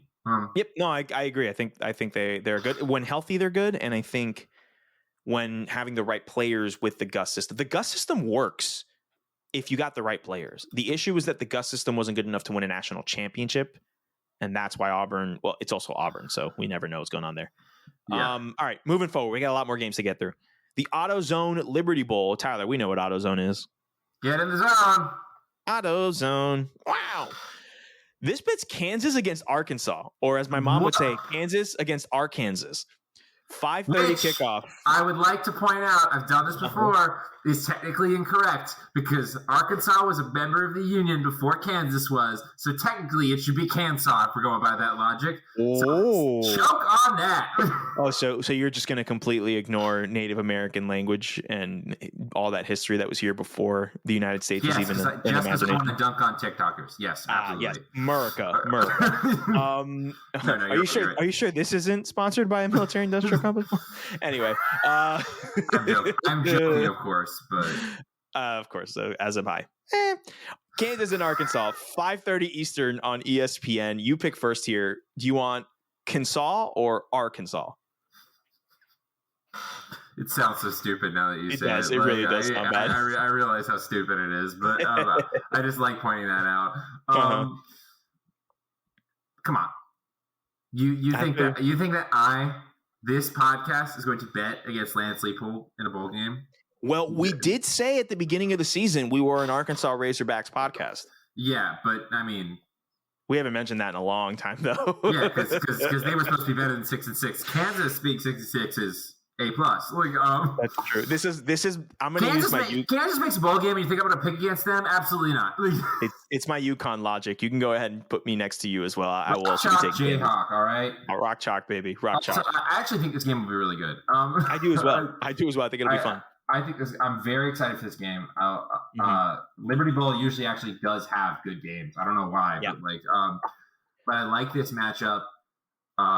It's gonna be a lot of running the football, and I don't know. I'm just excited. A lot of physical line play between Sam Pittman's team and Lance Leipold's team, and I'm excited for this. Like this is what these two like Midwest adjacent teams should be. Like, yeah, I'm with you. Next up, we have the San Diego County Credit Union Holiday Bowl. I mean, it's in the name, the San Diego County Credit Union. It's a credit union. We know what's going on here. San Diego County. This one pits number 15 Oregon against North Carolina, 8:00 kickoff on Fox. I'm picking first. I feel I can only imagine. I think I have to go to AA. I need to. I think I have a Drake May problem. I do. I think I have a Drake May issue. The first step is admitting you have a problem, and this is me on a public forum admitting that I have a problem. And but you know what? I'm doubling down. I will still be taking North Carolina. Please don't disappoint me here. Please don't disappoint me. I can't believe that I'm going to say this, but Bo Nix over Drake May. No. Oh my God. I'm going to take Oregon in this. I think Oregon is that's a good idea. I think Oregon is a better team. I do actually think Drake May will, especially this is Drake May's first year as a starter. This is Bo Nix's final year as a starter in college. And I think Bo Nix has had a better year overall. Mm-hmm. But this is the pinnacle of what Bo Nix could be in college, and Drake May is just getting started. So I do think that Drake May will be a better college quarterback if everything trends in the right direction. Mm-hmm. That being said, I think Oregon is a better football team. Yeah. So I'm going to take Oregon. Oh, and listen, I agree with you that Oregon is the better football team. This is purely an emotional. What games are about, though. This is not what a bowl game is about. Correct. This is a purely emotional. I think this might be my last day of work before I take off for the new year. So I might be enjoying. My friend Carson, Matt's wife, went to North Carolina, so I feel like I'll also be watching this game with them. So again, I don't want to root against and stuff. You know what I mean? I don't want to do Absolutely. that. So. It's not because I have a Drake May problem. Not at all. Not even close to it. No, that's not even a factor in it. What are you talking about? Who has a problem? Not me. Not I. Psh, come on. Anyway, the Tax Act Texas Bowl, he says, scratching his neck. Taxes. Yes, taxes. Correct. Very good, Tyler. So proud of you. This pits Texas Tech against Ole Miss. It's a 9:00 kickoff on ESPN. I go first on this one, right? You do go first. Do you want Texas Tech, or do you want the craziness that is the Lane Kiffin show? You know, I'm going to be completely honest with you. I'm really considering taking Texas Tech. Like, really? I don't know, because like Ole Miss has been good. I think they have such a weird record because they were so good for so long, and then they lost a bunch of games late. To end up being an 8-4 team, which if you watch them, that's what they feel like, an 8-4 team. It's just that usually that's broken up a little bit, and it was really all like 8 wins, 4 losses. Like, whereas Texas Tech, while having 7-5, is in the Big 12, which has the most dangerous middle part of the conference in the country, and they've won some games. They've played some really good ball. This is in Houston. Ole Miss and Texas Tech have played multiple times, and they always play like really fun games. Yeah. They're always wild. You know what? It's bowl season. I'm going with Texas Tech. Like, nice. I like it. And you know what? Go ahead and put me next to it. I'm in the same. My logic is different than yours, though. My logic is Lane Kiffin, and I mean this with all the respect. I don't actually. I'm not lying. Why would I lie? He's got a little Dan Mullen in him, where once it's like clear that he's not gonna win a title, or if the game doesn't quote unquote mean anything, then I kind of feel like he checks out a bit. And so I think Lane, after the whole Auburn debacle, after him continually throwing a reporter under the bus, who by the way was correct, like at the moment, like he's really deflecting by trying to blame this reporter for quote unquote not. I feel like he stayed at Ole Miss to spite one reporter. Like, I really do think that might be the case. It's a possibility. You might be right. Like, it's a possibility. And I just think his mind isn't 100% there. I think he's focused more on recruiting and transfer portal, which I get. That's fine. Improving your team for next year, perfectly fine. But I do think Texas Tech is going to want to win this game. And Texas Tech's coach is like I forget his name, but he's like a big Texas high school football guy. So he's going to want to perform good against an SEC team in state, because this game played at NRG Stadium in Houston. He's going to want to perform. So I'll take Texas Tech for those reasons. Moving on to Thursday, December 29th. Tyler, we got the Bad Boy Mowers Pinstripe Bowl, which pits Syracuse and Minnesota at 2:00 Eastern on ESPN from Yankee Stadium in the cold, frigid New York City. Good Lord. Tyler, what is Bad Boy Mowers? It's a lawnmower company with bulldog like an orange bulldog as its mascot. They are celebrating their 20th year. They're celebrating their 20th year, and the way they say it is Bad Boy, 20 years of attitude. Which I love it. Chef's kiss. Their slogan is classic, period, American, period, muscle, period. Sounds like a truck company. I need to read this to you. But what's more American than a lawnmower company? Honestly, the military industrial complex sponsoring college football bowls. This is the writing on the website. I got to read this. Mo with an attitude. It's our legacy, the driving force behind every mower we build. It's a promise to every owner that we'll continue to lead the industry in delivering innovative and powerful mowing performance across our entire mower lineup. And we do it all for mowing pros and demanding homeowners just like you. It takes brains and brawn to build a mower as ruggedly simple to operate, easy to maintain, and provide the best value over years of use as a bad boy mower. Overbuilt and over horsepowered since the very beginning. Our Dude, they said overbuilt and over horsepowered. What is over horsepowered? They said I'm built different. They really the day of mowers. That's wild. That's wild. They're really the day of lawnmowers. Incredible. Oh, man. Okay, I got to finish this because it finishes even better. Overbuilt and over horsepowered since the very beginning, our mowers represent the very best in delivering classic American muscle. We continue to improve the process of building and innovating our mowers so that every single one is delivered for you again with the typos, is delivered for you to ready to. What? How does this keep happening? Someone's got to proofread this copy. Anyway. Every single one is delivered for you to ready to, and then in all caps and bolded, mow with an attitude. And then a picture of a guy riding this mower, and I swear to God, it looks like a beta version of a Transformer sketch. I swear.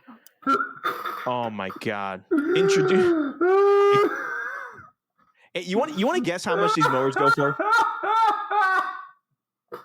Tyler, you want to guess how much these mowers go for? $1,000. No, they're actually very inexpensive compared to what you would think. $60. No, not that inexpensive. God, I'm all over the place. Honestly, the cheapest. Oh, see, I'm bugging here. They're showing these prices, and then there's an asterisk, and it says per month. Oh, the cheapest is $66 per month. And the most expensive is $365 per month. Damn. Oh my God! You want to guess the names? Don't even guess the name. I'm just gonna give you the names. Just tell me. They have the Renegade, which can run on diesel or gas, which just chef's kiss on the murdering the environment aspect. Just if you're gonna murder the environment, if you're gonna kill some grass. Oh, yeah. Let's do a double time. You might as well kill some grass and ozone while you're at it. Like, come on, guys. Double it up, bad boy mowers. The Renegade, you have the Rogue, you have the Rebel, you have the Maverick, you have the new Maverick HD, which I'm concerned about what the HB aspect is because this is not projecting television. I don't know why it says HD. You have the Revolt Stand-On.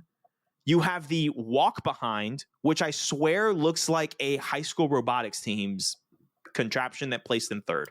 Promise you, the Walk Behind is not a real mower. The ZT Elite, the ZT Avenger, the MZ Magnum, and the new MZ Rambler. You can also build your own lawnmower. Oh, stop. I swear to God. All right, this is too much to unpack. Way too much time. Sorry. We got to keep it moving. I have so many thoughts, but I can't talk. We can't. We have to talk about Syracuse, Dino Babers versus PJ Fleck. Yes, let's do that. I have so many things to do today. I am basing my pick for this game. I know I'm not first, but I'm just telling you, I'm basing my pick on this game on who would be better with a lawnmower. Dino Babers or PJ Fleck. This is actually tough. So the answer to that question is going to be Dino Babers, and that's because PJ Fleck is more of a rowing of the boat kind of guy. See what I did there? See what I did there?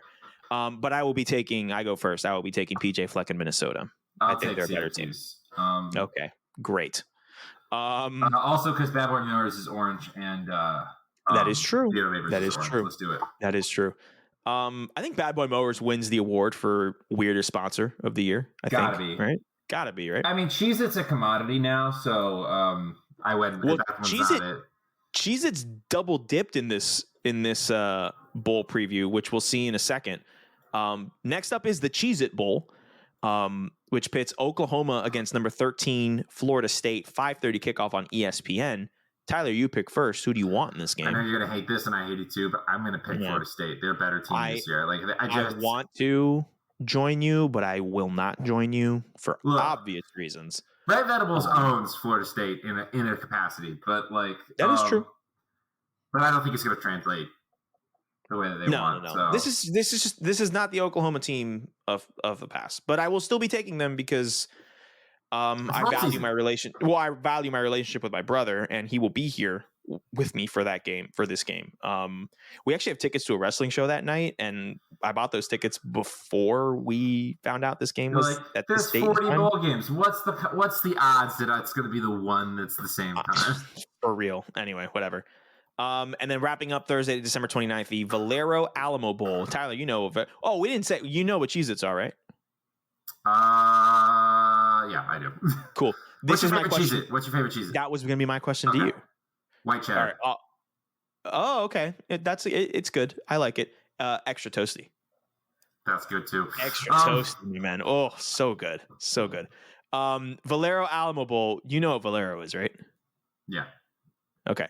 This is the part where you say it so that I know that you know. Oil company. Thank you so much. I appreciate it. I wasn't sure because you struggled with guaranteed rate, which is all over every television in America. So I didn't know. Tyler. It's also a common phrase. Very true. Number 20 ranked Texas Longhorns take on the number 12 ranked Washington Huskies. 9:00 kickoff on ESPN. I will say this right now, Tyler. Up until this point, best bowl game so far. Oh, absolutely, absolutely. Best bowl game so far. It's gonna be a fun matchup. And this game starts at 9, so I know that Diego and I are going to get home around halftime. So in a perfect world, Oklahoma wins while we're at the wrestling show. We have a great time. We get home, and we watch Washington win for the second half. They beat Texas. This is going to be a perfect day for Diego and I. It's going to be awesome. Some brotherly bonding going on here. Oklahoma beating Florida State. Come on. You pick first. Oh, no, I pick first. You pick first. And he give me the Huskies. Give me the Michael Penix Jr. show. Are you kidding me? Who's coming back? Coming back. Come on. Michael Penix Jr. over 20 years. This is facts. This is facts. Also, but like Washington is genuinely like a better football team than I think Texas is this year. I think Texas has got some really good things cooking for them in the next 2 years with Quinn Ewers. But Agreed. I think Washington is a better offense. The only thing that could keep Texas in the game is if they run the ball well and if they are able to keep Washington's offense locked down. I don't see that happening. This is going to be a fun game, though. Especially since Bijan Robinson is not going to be playing in this game. Oh, never mind then. Won't be playing in this game.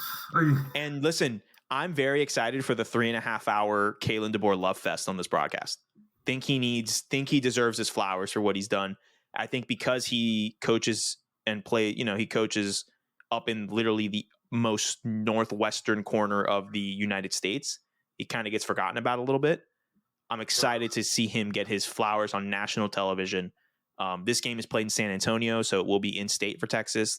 It'll be a road game for the Huskies, but I'm excited for it. I will say, Tyler, if Texas wins, is Texas back?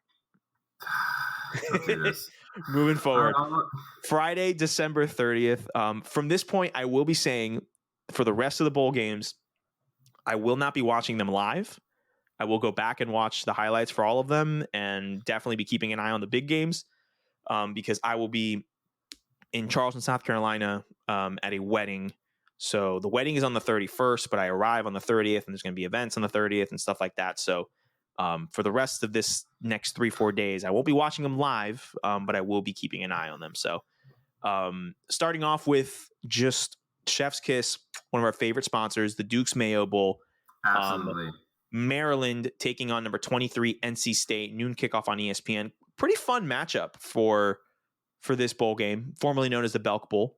You know what Duke's Mayo is, obviously. Yeah, I'm very aware. Okay, cool.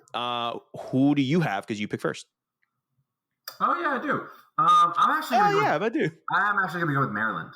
I think that NC State's losing their offensive coordinator, which wasn't even really super great all season. They've been okay. I like what Maryland can do on offense a little bit in this game, and I think that's going to matter. So I'm going to take Maryland and the other Tunco Vailoa kid. I'm actually going to be picking NC State. I just hope Justin Herbert's on the other sideline. Yeah. That's not funny. I mean, but like in reality, that's not funny. Just That's twice. That's 2 digs. Granted, this is the longest episode of the year, but like that's 2 digs in one episode. Jeez, you suck sometimes. I love you, but man, you suck. Look, this is your fault. Because of you, I met Day-Day, and I've been hanging out around him a little too much. And yeah, I did notice he's been. I hung out with him Saturday. It rubs off on me too. Don't worry. Yeah, I'll take NC State. I'll take NC State in this game, actually. Okay. A de facto home game. It's in Charlotte. And I think I liked what they did against North Carolina in that last game of the season. Yeah, I'll take NC State. I don't know. Next up, same day, Tony the Tiger Sun Bowl, Pittsburgh taking on number 18 ranked UCLA. It's a 2:00 Eastern kickoff on CBS. I love that this game is not sponsored by Frosted Flakes. It's sponsored by Tony the Tiger. Just the guy. Just the character. He's got a side hustle. The character. He's got a big side hustle, and it's called sponsoring college football games. I pick first here. Listen, as much as I love to employ the Pitt principle, I will be going with UCLA in this one. Pitt has its limits, right? Like it does. I'll be taking UCLA. I'm going with you. Like I think UCLA is way better. Good. Good. The thing that Pitt is that like what Pitt struggles against are any team that is explosive on offense, because like Pitt's not very explosive on offense. Like if you get down in the dumps, if you allow yourself to open up to chaos, like Pitt can take advantage of that. But if you can't cover a 60-yard touchdown pass, like if they're streaking down the sideline, like what is Pitt going to do about that? No, I agree. I just don't think they have the athletes to compete with that speed. So with a Chip Kelly team, correct. With Next Chip up, Kelly recruiting class. Very true. The Tax Slayer Gator Bowl, number 21 Notre Dame taking on my hometown. It is, and you guys got a good game. Number 21 Notre Dame taking on number 19 South Carolina. 3:30 kickoff on ESPN. You pick first. Who do you have in this one for the game taking place in your hometown? This is actually kind of tough because I think Notre Dame's better, but South Carolina's had such a weird end of their season. Like they played so well their last 2 games, and. But I don't know. Notre Dame has lost their quarterback, but he wasn't even really that good. So what does that really mean? And then I again do not believe in Spencer Sanders. And so some of I think both South Carolina's running back and tight end have transferred. Yes, one of them to Oklahoma. Yeah. And you said Spencer Sanders. You meant Spencer Rattler. Rattler. It doesn't matter. I think the fact that you confuse the two is enough said about the faith you have in him. I will say that. I am going to go with South Carolina though. Oh, okay, interesting. Just God, I immediately regret saying that. But well, here's the conversation. Do you believe that Beamer ball can be effective against Notre Dame? And by Beamer ball, we mean good defense. Incredible on special teams and does just enough on offense to get them by. That is Beamer. I do. Like, so then I think you should, if you believe that, then I think you should take them. I think that's the logic here. It's the thing is that I don't always believe that Shane Beamer is a +1 in the coaching aspect, but like Agreed. Sometimes he's he's not always a +1, but some games he's a +2. Like, you know? That's true. Yeah, so exactly. I'm going to bet on that happening. Mm-hmm. What do you think? I'm actually going to go with Notre Dame because I think that Marcus Freeman here is prepared to try to make a statement going into the offseason, not to the players, not to recruits, but to the fan base and to the higher ups at Notre Dame.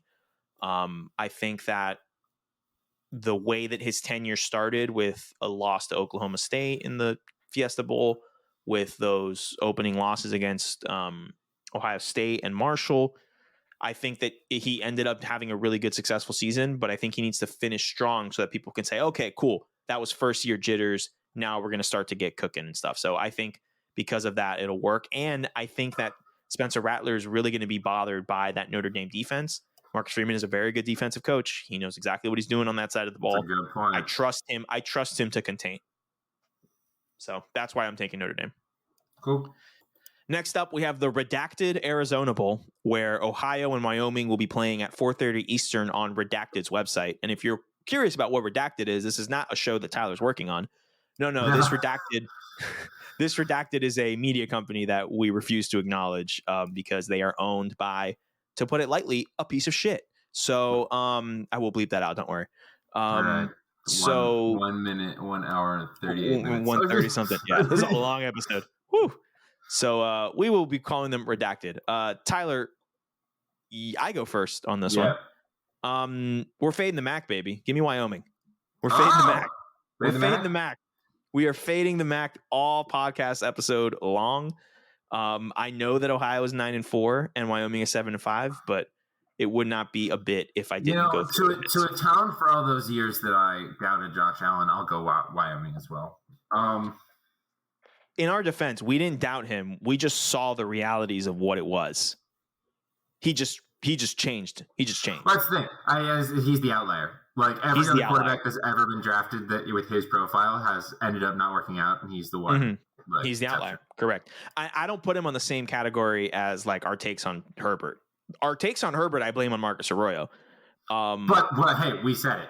But we said it. My take on Josh Allen does not change. They're different anyway. Yeah. Last game of the day, the Capital One Orange Bowl. Number 6, Tennessee taking on number 7, Clemson at 8 o'clock. Accurately named, yes. 8 o'clock Eastern on ESPN, the most orange of Orange Bowls of all time. We obviously know what Capital One is. They're sponsoring the Bowl Mania. I make many a payment to them every month. So you go first, Tyler. Who would you like in this most orange of all Orange Bowls? I'm actually really struggling here. If you told 2 weeks ago, 2 games ago, I would not have been struggling for this. Correct. But then, so I for most of the season, I would have been like Tennessee in a landslide. Mm-hmm. Tennessee still looks good with Joe Milton, the quarterback. But here's the thing. They lost a game. South Carolina wasn't really Joe Milton's fault. They were already losing when Hendon Hooker got injured. They beat Vanderbilt. I don't think Vanderbilt had the capability of stopping that offense in any capacity because their offense gets people open. It's all about hitting those deep shots. And I also thought Clemson was really not working well. Then the ACC championship happened. And Clemson looked like the Clemson that we recognize. And Clemson looks like he's finally kind of figuring it out. After they did the Deshaun Watson, Trevor Lawrence thing with him, although they Trevor Lawrence is just a generational talent. Let's be real here. But they did the Deshaun Watson thing, where even in Deshaun Watson's first year that he was at Clemson, his freshman year, they didn't fully go to him. That's true. And then he got injured, and then they had to go away from him, and they still had a great year. But and then the next year he came back to the full starter. They went to the national championship game, one of the greatest games ever. I'm gonna go Clemson. I think you're hesitating too much. I'm like Clemson in a landslide. I really and this is not like I don't like Tennessee because I'm a Florida fan. That's fair as well, but no, this is Joe Milton is playing quarterback. He's clearly not the same as Hendon Hooker. He's fine. I want to clarify that he's fine. Exactly, but he's not the same. And I like what I saw out of Cade Klubnik last week as he grew and developed, and he finally has gotten enough under his belt where I think they can fully trust him in a game. And I think that talent level is now I think the players around him are now going to be elevated because they have a quarterback that I think is better and more capable at getting them the ball than DJ had all season long. That's why I really don't think, I'm not saying it's a blowout, but I am comfortable in picking Clemson to win this game. I'm not as unsure as you are. I can easily see because I do think that it's the Josh. I do think that Hendon Hooker is just elevating Josh Heupel's system. It's like Josh Heupel's system is good at a few things, and if you have the right wide receivers and quarterback, it can be really great. I don't think that his system makes those players. I just think that if you have speed, which they do, you can do it. Will Joe Milton be able to hit that? Can Clemson cover it? I think Clemson is a really good defense. I think they can cover it, and I think Cade Klubnik is gonna. Okay, I think we've said enough. I think we both feel comfortable with our Clemson picks. You have helped me here. You have helped me. I understood what you meant by being a bit concerned about it. And listen, Tennessee has shown this season that they've been able to do a lot of things, but they've also shown that they needed overtime to beat Pittsburgh on the road. They also were demolished by South Carolina. And that was with Hendon Hooker in that. And it was embarrassing. So I think they have moments where they can slip up. And I think with a backup quarterback, I think it's great for them that they're in this position. I think that that's fantastic. And I think that it is really a high mark of the program of the past 15, 20 years. And I'm not saying that to troll. I'm being 100% serious. And I think that this is something they can build on for next season. Heupel's just going to have to nail that quarterback decision for next year. And in this moment, I feel comfortable with picking Clemson to win. So New Year's Eve, Saturday, December 31st, we have 4 games. First game is the All-State Sugar Bowl, the number 5 ranked Alabama Crimson Tide taking on the number 9 ranked Kansas State Wildcats. It's a noon kickoff on ESPN. Tyler, we know what All-State is. We're good there. Yeah, I'm pretty aware. Right? Yeah. I pick first here. Ladies and gentlemen, it's time for the Kansas State Wildcats to win a football game here. I will be taking them over Alabama. This is why. We know Bryce Young and all the other starters, elite starters, are not going to be playing in this game that are going to the draft. Is Bryce Young officially opting out, or? He has not officially announced it, but let's be adults here. Let's all be adults here and realize what's happening. Come on, guys. And the fact that Nick Saban had to go on TV shows and broadcasts for conference championship games and basically beg to be put in the playoff, bad look. And honestly, I think Kansas State is a very put your head down and play some football type thing. I can't believe I'm saying this, but Adrian Martinez is going to beat Alabama. Or Will Howard. Really is going to be Deuce Vaughn is going to win this football game. Let's be 100% serious here. That's what's going to be. I can't believe you're doing this because I was going to do the exact same thing. Now I don't know if I want to because you're giving me the Nick Saban layup. And don't think too much about it. I'm going to listen to my heart. And I actually think that it's not just like Nick Saban, like you said, Nick Saban had to go on. And honestly, I thought it was embarrassing for the look that he always kind of has, where it's just like, agreed. Like he went on to argue about like how his team deserved, and his whole argument was like, we should get it because we're Alabama, basically. And made the watery eyes like, and I'm like, I couldn't find a better argument other than like, but they have all the good players. I'm like, yeah, well they lost, and it's like our losses. It's like our losses are by a combined 4 points, whatever. It's like your what's by a combined 4? Oh, your losses. Oh, you lost. Oh, okay, cool. You know what I mean? And this is the whole thing. Kansas State plays tough. Kansas State doesn't sit down for any games. That's a Chris Klieman staple. That's what they've been. They won the Big 12 championship. I could easily see them getting blown out. But the thing is, like, Alabama's not been what they need this year. Not been their usual selves. If by some miracle that Bryce Young plays, I think Alabama can win. But Alabama has shown this year, if Bryce Young ain't doing something, they ain't doing nothing. Like absolutely. So I'm gonna go with Kansas State as well. I cannot believe we just both picked against Alabama. And came to it of our own volition. Like we didn't need to convincing or anything. We that's what we both thought is gonna happen. Yeah. All right. Next up, the Trans Perfect Music City Bowl. Iowa taking on Kentucky, noon kickoff on ABC, New Year's Eve. Tyler, what is Trans Perfect? It is a transportation company. I think it's like a train company. It is not. No, it is not. You want another guess? No, I want you to tell me. It is a translation company. That was what I guessed. That's what I guessed last year. Yeah. We're Trans Perfect, and we have almost 30 years of experience helping organizations connect with their audiences in any language. So basically like a company translation service. Smart. That's a pretty niche market. I think that's a pretty good business model. Good for them. Yeah. They're playing in the Music City Bowl, which is in Nashville, Tennessee. You pick first. Who do you want, Iowa or Kentucky? So this is a tough one. Let me put it this way. I need to phrase it this way. Do you want the worst offense in college football, or do you want the worst offensive line in college football? Because that's what we're getting in this football game. Well, I'm looking at something right here. Let's look at what we have matched up here. On Kentucky side, Wildcats will have an interim play caller after the dismissal of their offensive coordinator, Rich Scancarello. Which honestly might be a good thing. Yeah. Quarterback Will Levis and running back Christopher Rodriguez Jr. both opted out to prepare for the NFL draft. On Iowa side, starting quarterback Spencer Petras is out due to an injury, and backup Alex Padilla entered the transfer portal. Third stringer, Joey Labus, 0 career pass attempts, is the favorite to start. As well as receiver Keegan Johnson, linebacker Justin Jacobs, and running back Gavin Williams all entered the portal. I don't know what to think here. Do we have to pick this game? Yes, we do. All right, we do. You know what? You know what, Tyler? After everything I said, translation. This gonna be ugly.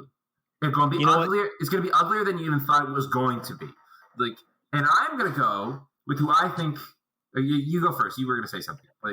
Do you want to just flip a coin and go with it? I am at that point with this game. I have zero idea what you want to do. I have a coin right here. Okay. All right. I get to go first, so I'll flip it. That's fine. You pick. Wait. Iowa is heads. Kentucky is tails. Cool. Who do you want first? Go. You first. It fell off the thing. The coin fell to the floor, ladies and gentlemen. I'm gonna try it again. Round two. Heads. Cool. We're going with Iowa. Cool. And I'm gonna push you picking first to the next game since that was quite literally a coin flip. Cool. Alrighty. Well, I think also if we weren't gonna flip a coin, Iowa's a really good defense. That I will say. Yeah, I think defense is good. Their defense is better than Kentucky's. So what you're saying is bet the under. That's what you're saying. Oh my God. Yeah. The under is like 30 points. Sorry, the line is like 30 points, allegedly. Allegedly. All right, Tyler. The final 2 games on New Year's Eve. Have you seen You've seen the AT&T commercial where someone's watching the game in the crowd and they yell out and they say no because something bad happens, but the timing is at a wedding. Yeah, and they're that might be me. That might be me at this wedding. College football playoff semifinal at the VRBO Verbo Fiesta Bowl. First off, you know what Verbo is, right? Yeah, that's it's basically a Airbnb. Correct. It's like an Airbnb. Yes. And this game pits the number 3 ranked TCU Horned Frogs against the number 2 ranked Michigan Wolverines. 4:00 Eastern kickoff on ESPN from the Fiesta Bowl. Tyler, you're going to pick first. Who do you have? All right, this is our big playoff preview. So let me just say right now. I think the likelihood teams, the most likely outcome that everybody would say will be Michigan and Georgia are going to be winning both these games, and they're going to be going to play each other in the national championship. Michigan, I think, is even better than last year. I think they've been kind of on autopilot for most of the season, and then J.J. McCarthy has really stepped up the last couple of weeks. TCU, so the deck is stacked against TCU in an aspect here because Michigan is more physical. They're tougher. I think they have a better defense. Lately, they've had an explosive offense. Blake Corum's not going to be playing because he's out, but they've got a good running game. They've had lately an explosive passing game, only for 2 games. TCU lives on speed and explosiveness. That is how they do. They actually have struggled defensively in short yard and offensively in short yardage situations. They lost the Big 12 championship because of that. And so that's something that they, even if they were good at it, Michigan would have that advantage for the type of team that they are. So they don't have the advantage there. They have the advantage on speed on the outside. They've got the receivers, they've got the quarterback, and they've got, Sonny Dykes has revitalized his career at TCU. They basically just went for a vibe shift and everything clicked into place for TCU. That's literally what happened. They had a complete vibe change. It's the same team. There's absolutely a world where TCU can win this game. And I'm praying for it because I'm picking TCU. I'm picking the Horned Frogs. I don't necessarily have a lot of faith in the aspect. Okay, again, this is one of those things. Do I think it's going to happen? Unlikely. Very possible. Unlikely. But I want it to happen so bad that I'm trying to will it into existence. I think there's definitely a world where I think it's either Michigan wins by a lot, Michigan wins close, or TCU wins close. I agree. For me, it is TCU does have a good running game. TCU has got to. Sonny Dykes is a good offensive play caller. They gotta get all the tricks out of the bag. They have the speed to deal with Michigan in a way that it's actually funny. Ohio State, because they haven't had Jackson Smith and Njigba, struggled with against Michigan because they have a lot of really good receivers, but Jackson Smith and Njigba was their burner. TCU's got 3 burners. Yeah. All of Ohio State's receivers are talented, but they're not burners. TCU's got at least 3 of those people. if they can spread the field, Max Duggan is playing very well. I think Max Duggan is a better quarterback than J.J. McCarthy, in my opinion. I think TCU can win this game. I think I'm picking. It's probably stupid, but I'm going to go with the Horned Frogs. Listen, I completely agree with everything you just said. I won't be picking TCU, and the reason why isn't because I don't think what you said is going to happen. I just think you didn't mention how good of an offense Michigan's is, and it's because they can kill you on the ground. And we saw in the Ohio State game, they ended up being able to hit the burners and throw deep and be able to have their receivers get open like that against a team that we thought was not going to didn't allow that to happen throughout the season. And we didn't see that from Michigan at all. I think that wrinkle is so big. And I think because of that and because of Michigan's multifaceted way of being able to dissect the defense that they've shown to us that they can now do post Ohio State victory and post Big Ten championship. I think that this is going to be Michigan winning in a close game. And I think it's going to be a very high scoring game. I think this game has the potential to be one of the most fun semifinals that we will have had in the 4-team playoff era. It's still, to me, that Rose Bowl between Georgia and Oklahoma that went into overtime. That was hands down the best playoff game we've seen in the 4-team era. But I think this has a chance to maybe not surpass that, but definitely be at the very least in the same tier as that game by the time it's over. And I just see Michigan pulling ahead and winning because of the ability to kill you both on the ground and in the air in both short and long yardage situations. So that's why I'm taking Michigan. But I love it, and I hope I'm wrong. I want to see our TCU Horned Frogs. Our Hypnotoads need to be able to get in there. Hypno Frogs need to be able to get to the title game. I love that. It'd be the first ever Big 12 playoff win if it happened. It would, and it would be pretty fun to see in a year where Oklahoma and Texas didn't even make the conference championship game. To see that happening would be good for the Big 12. So, yeah, I'll take Michigan for that reason, though. The other playoff semifinal will be played at the Chick-fil-A Peach Bowl, which, come on, Tyler, you're a card-carrying member of born and raised in the South. You're going to tell me you don't know what Chick-fil-A is? Come on. I know what Chick-fil-A is. All right. Okay. No, but I had to do the check. We're doing the bit. Come on, man. Let me live. I know it's been almost 2 hours, but it's a long episode, but come on. This is always the longest episode of the season. This is always the longest. We've been really good about keeping it at a good length this year. Yes. Not this episode. Correct. Not this one. The number 4 ranked Ohio State Buckeyes will take on the number 1 ranked Georgia Bulldogs, 8:00 Eastern on ESPN. I pick first here. Jackson Smith and Jigba will not be playing in this game. He is done. He will be sitting out and preparing for the NFL draft, which good for him because he kind of spent the whole season injured on and off, didn't play much. And as much as I love Marvin Harrison Jr., I got to pick Georgia. I just have to pick Georgia. It's a home game for them. I think this game, given how Michigan exposed Ohio State, given that Ohio State doesn't have that ability to burn you on both ends of the field, I think get Jackson Smith and Jigba's injury, the defense kind of not playing to the level that we thought they would. This has, just like the first game has the potential to be an instant classic, this game has the potential to be over by halftime. I can't believe I'm saying that because I was the person who the entire season said Ohio State's going to win the national championship. I think they're the best team to be able to beat Georgia. And we're now finally in this situation. But given what I've seen in the past 3-4 weeks from 3-4 games from Ohio State, especially getting routed in the Michigan game, like played off the field in the Michigan game, I do think this game could be over by halftime, third quarter. And Georgia's just too good. It sucks because they're not only are they in the SEC, not only are they in the SEC East, but they are hands down our biggest rival in terms of competitiveness right now. And it sucks that they are just unstoppable. Is this what Auburn felt when Alabama was cooking? This is probably what Auburn felt, right? Yeah. Yeah. So I will begrudgingly, from a fan perspective, take Georgia. Although I hope I'm wrong. I hope I'm wrong on both these picks. I would love to see a TCU Ohio State national championship game. Would love nothing more than to see that. But I am picking the other teams because I'm trying to use my head in this one. So that's who I got. What about you? I hear you. I hear everything you're saying. I still think that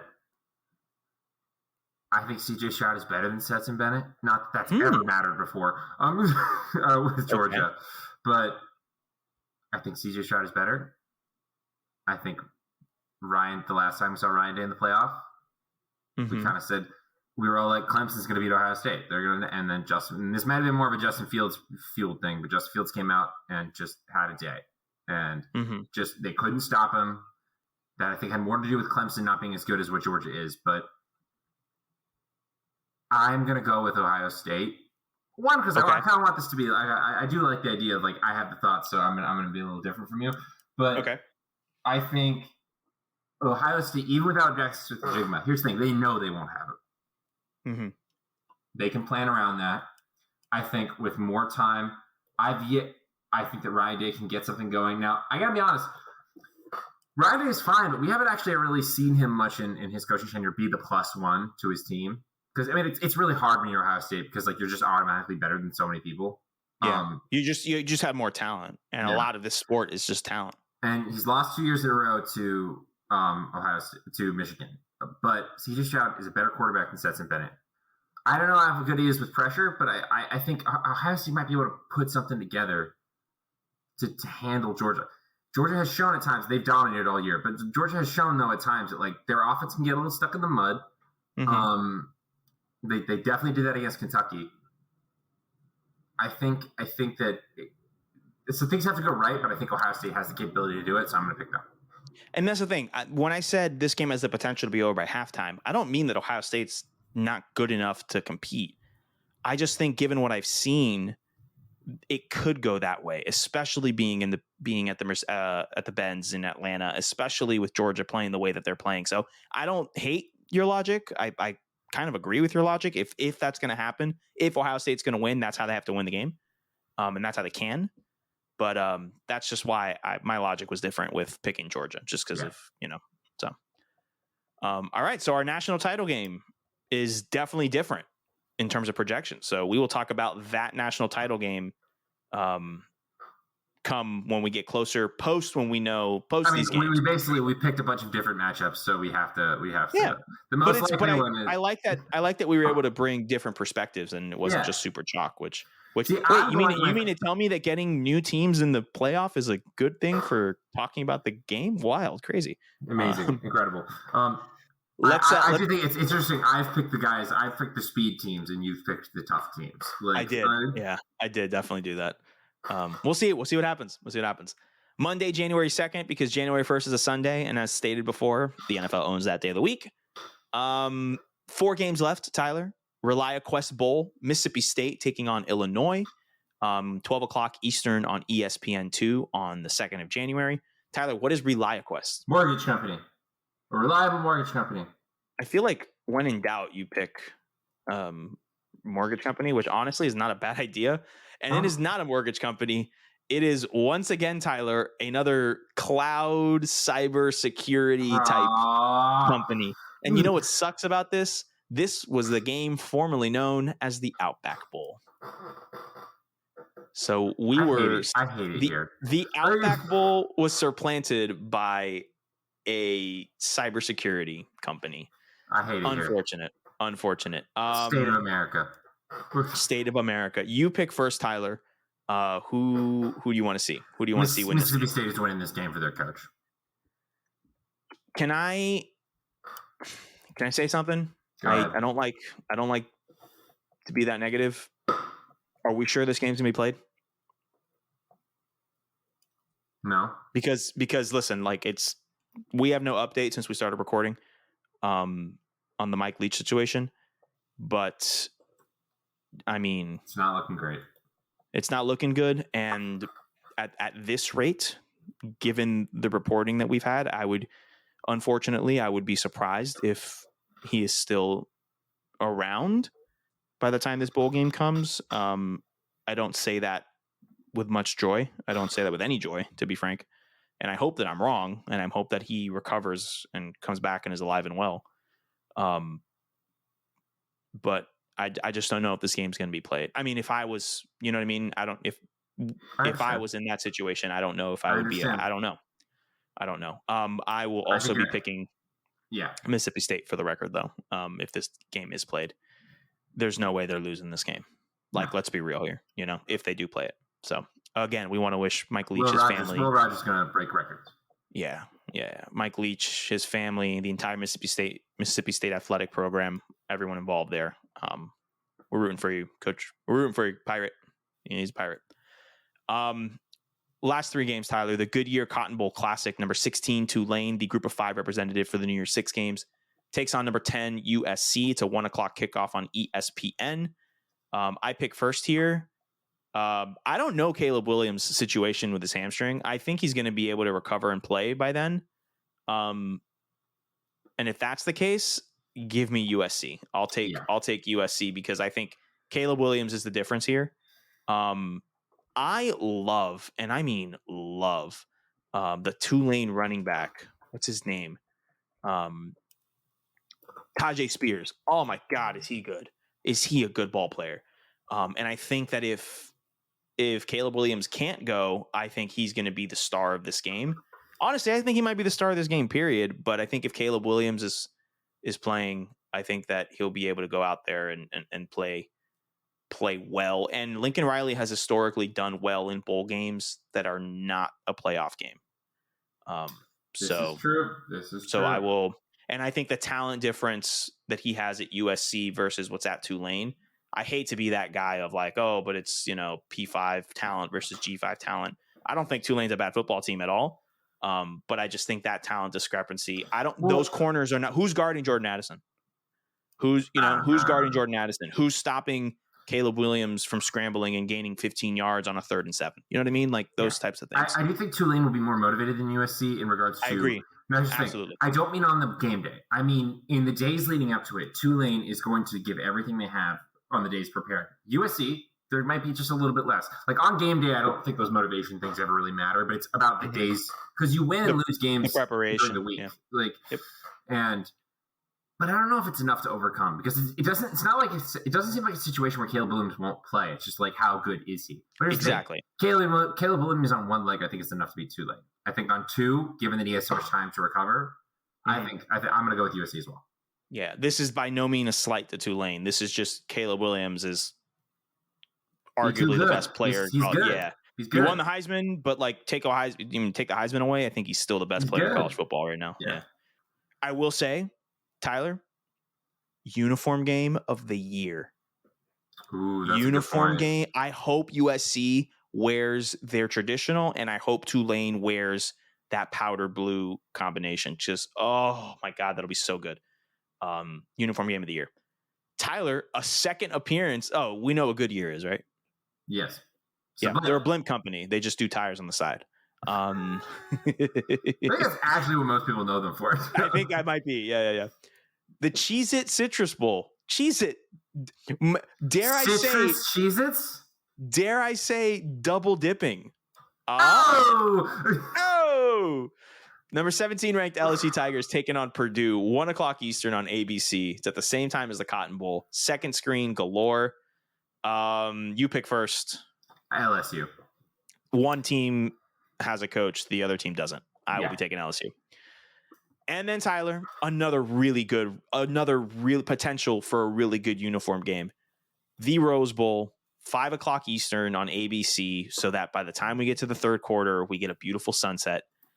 Number 11 ranked Penn State taking on number 8 ranked the Pac-12 champion Utah Utes. Tyler, who do you have in this game? Or I go first here. Give me Utah, baby. Give me Utah. Yeah, I wish we could spend more time talking about it, but honestly, there's nothing to talk about. I think Utah's way better. But shout out to Utah for giving the Florida Gators the Pac-12 title this year. So happy for that. That's a joke. I saw someone on Twitter be like, yeah, you guys are all joking about the Pac-12 title thing, but that's celebrating mediocrity. I was like, nah, my man, it's a joke. No, I don't think any of us clearly believe that. Like, it's just jokes around here, my man. Whoever that was, don't know who that was. Yeah, give me Utah, man. They got a better team. It's who do you want under center? You want Sean Clifford or you want Cameron Rising? Football? Yes, dude. Yes. Definitely yes. Cam Rising. Definitely. Thank you very much. And then the last bowl game is the Natty, which we said we will be talking about later on. Yeah.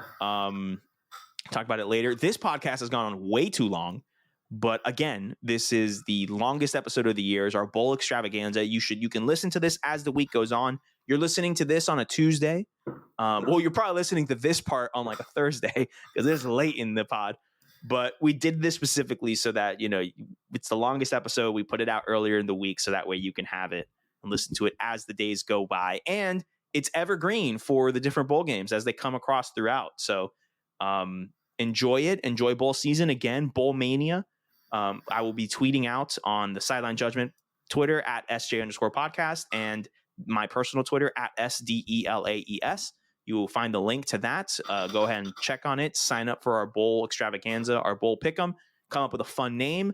The winner of the pool gets to have an episode of Sideline Judgment dedicated to them. Get a whole hour 10 minutes where we can talk about whatever you want. Doesn't have to be college football related. My stepdad Raul and my girlfriend Alexa will be having those episodes that they won from last year's competition this coming off season. We have our Florida Gators postmortem next week. And then the next time we will be back with you after that, we'll be previewing the national championship game, recapping all everything that happened in the bowl season. So that first week of January, be on the lookout. And be on the lookout for some other things. We took a break last offseason. We will not be taking a break this offseason. No, sir. News is coming. News is coming. Stay tuned. Stay tuned. There's a reason we won't be taking off in the offseason. So stay tuned for that. We will announce that as soon as we can. Tyler, is there anything else that you want to say before we wrap up this marathon of an episode? No, it's just a special time of year, bowl season. 41 games to watch, 41 games to pick, which we just did. Spent a lot of time doing it. Another fun college football season. Regular season is over, but always fun to do this with you, Sergio. And can't wait to keep going. Can't wait to keep going as well. This has been another episode of Sideline Judgment. My name is Sergio. My name is Tyler. And we are not biased, Tyler, but for today, rest in peace, Grant Wahl. And we are pulling for you, Mike Leach. We love you, Pirate. We love you, Pirate.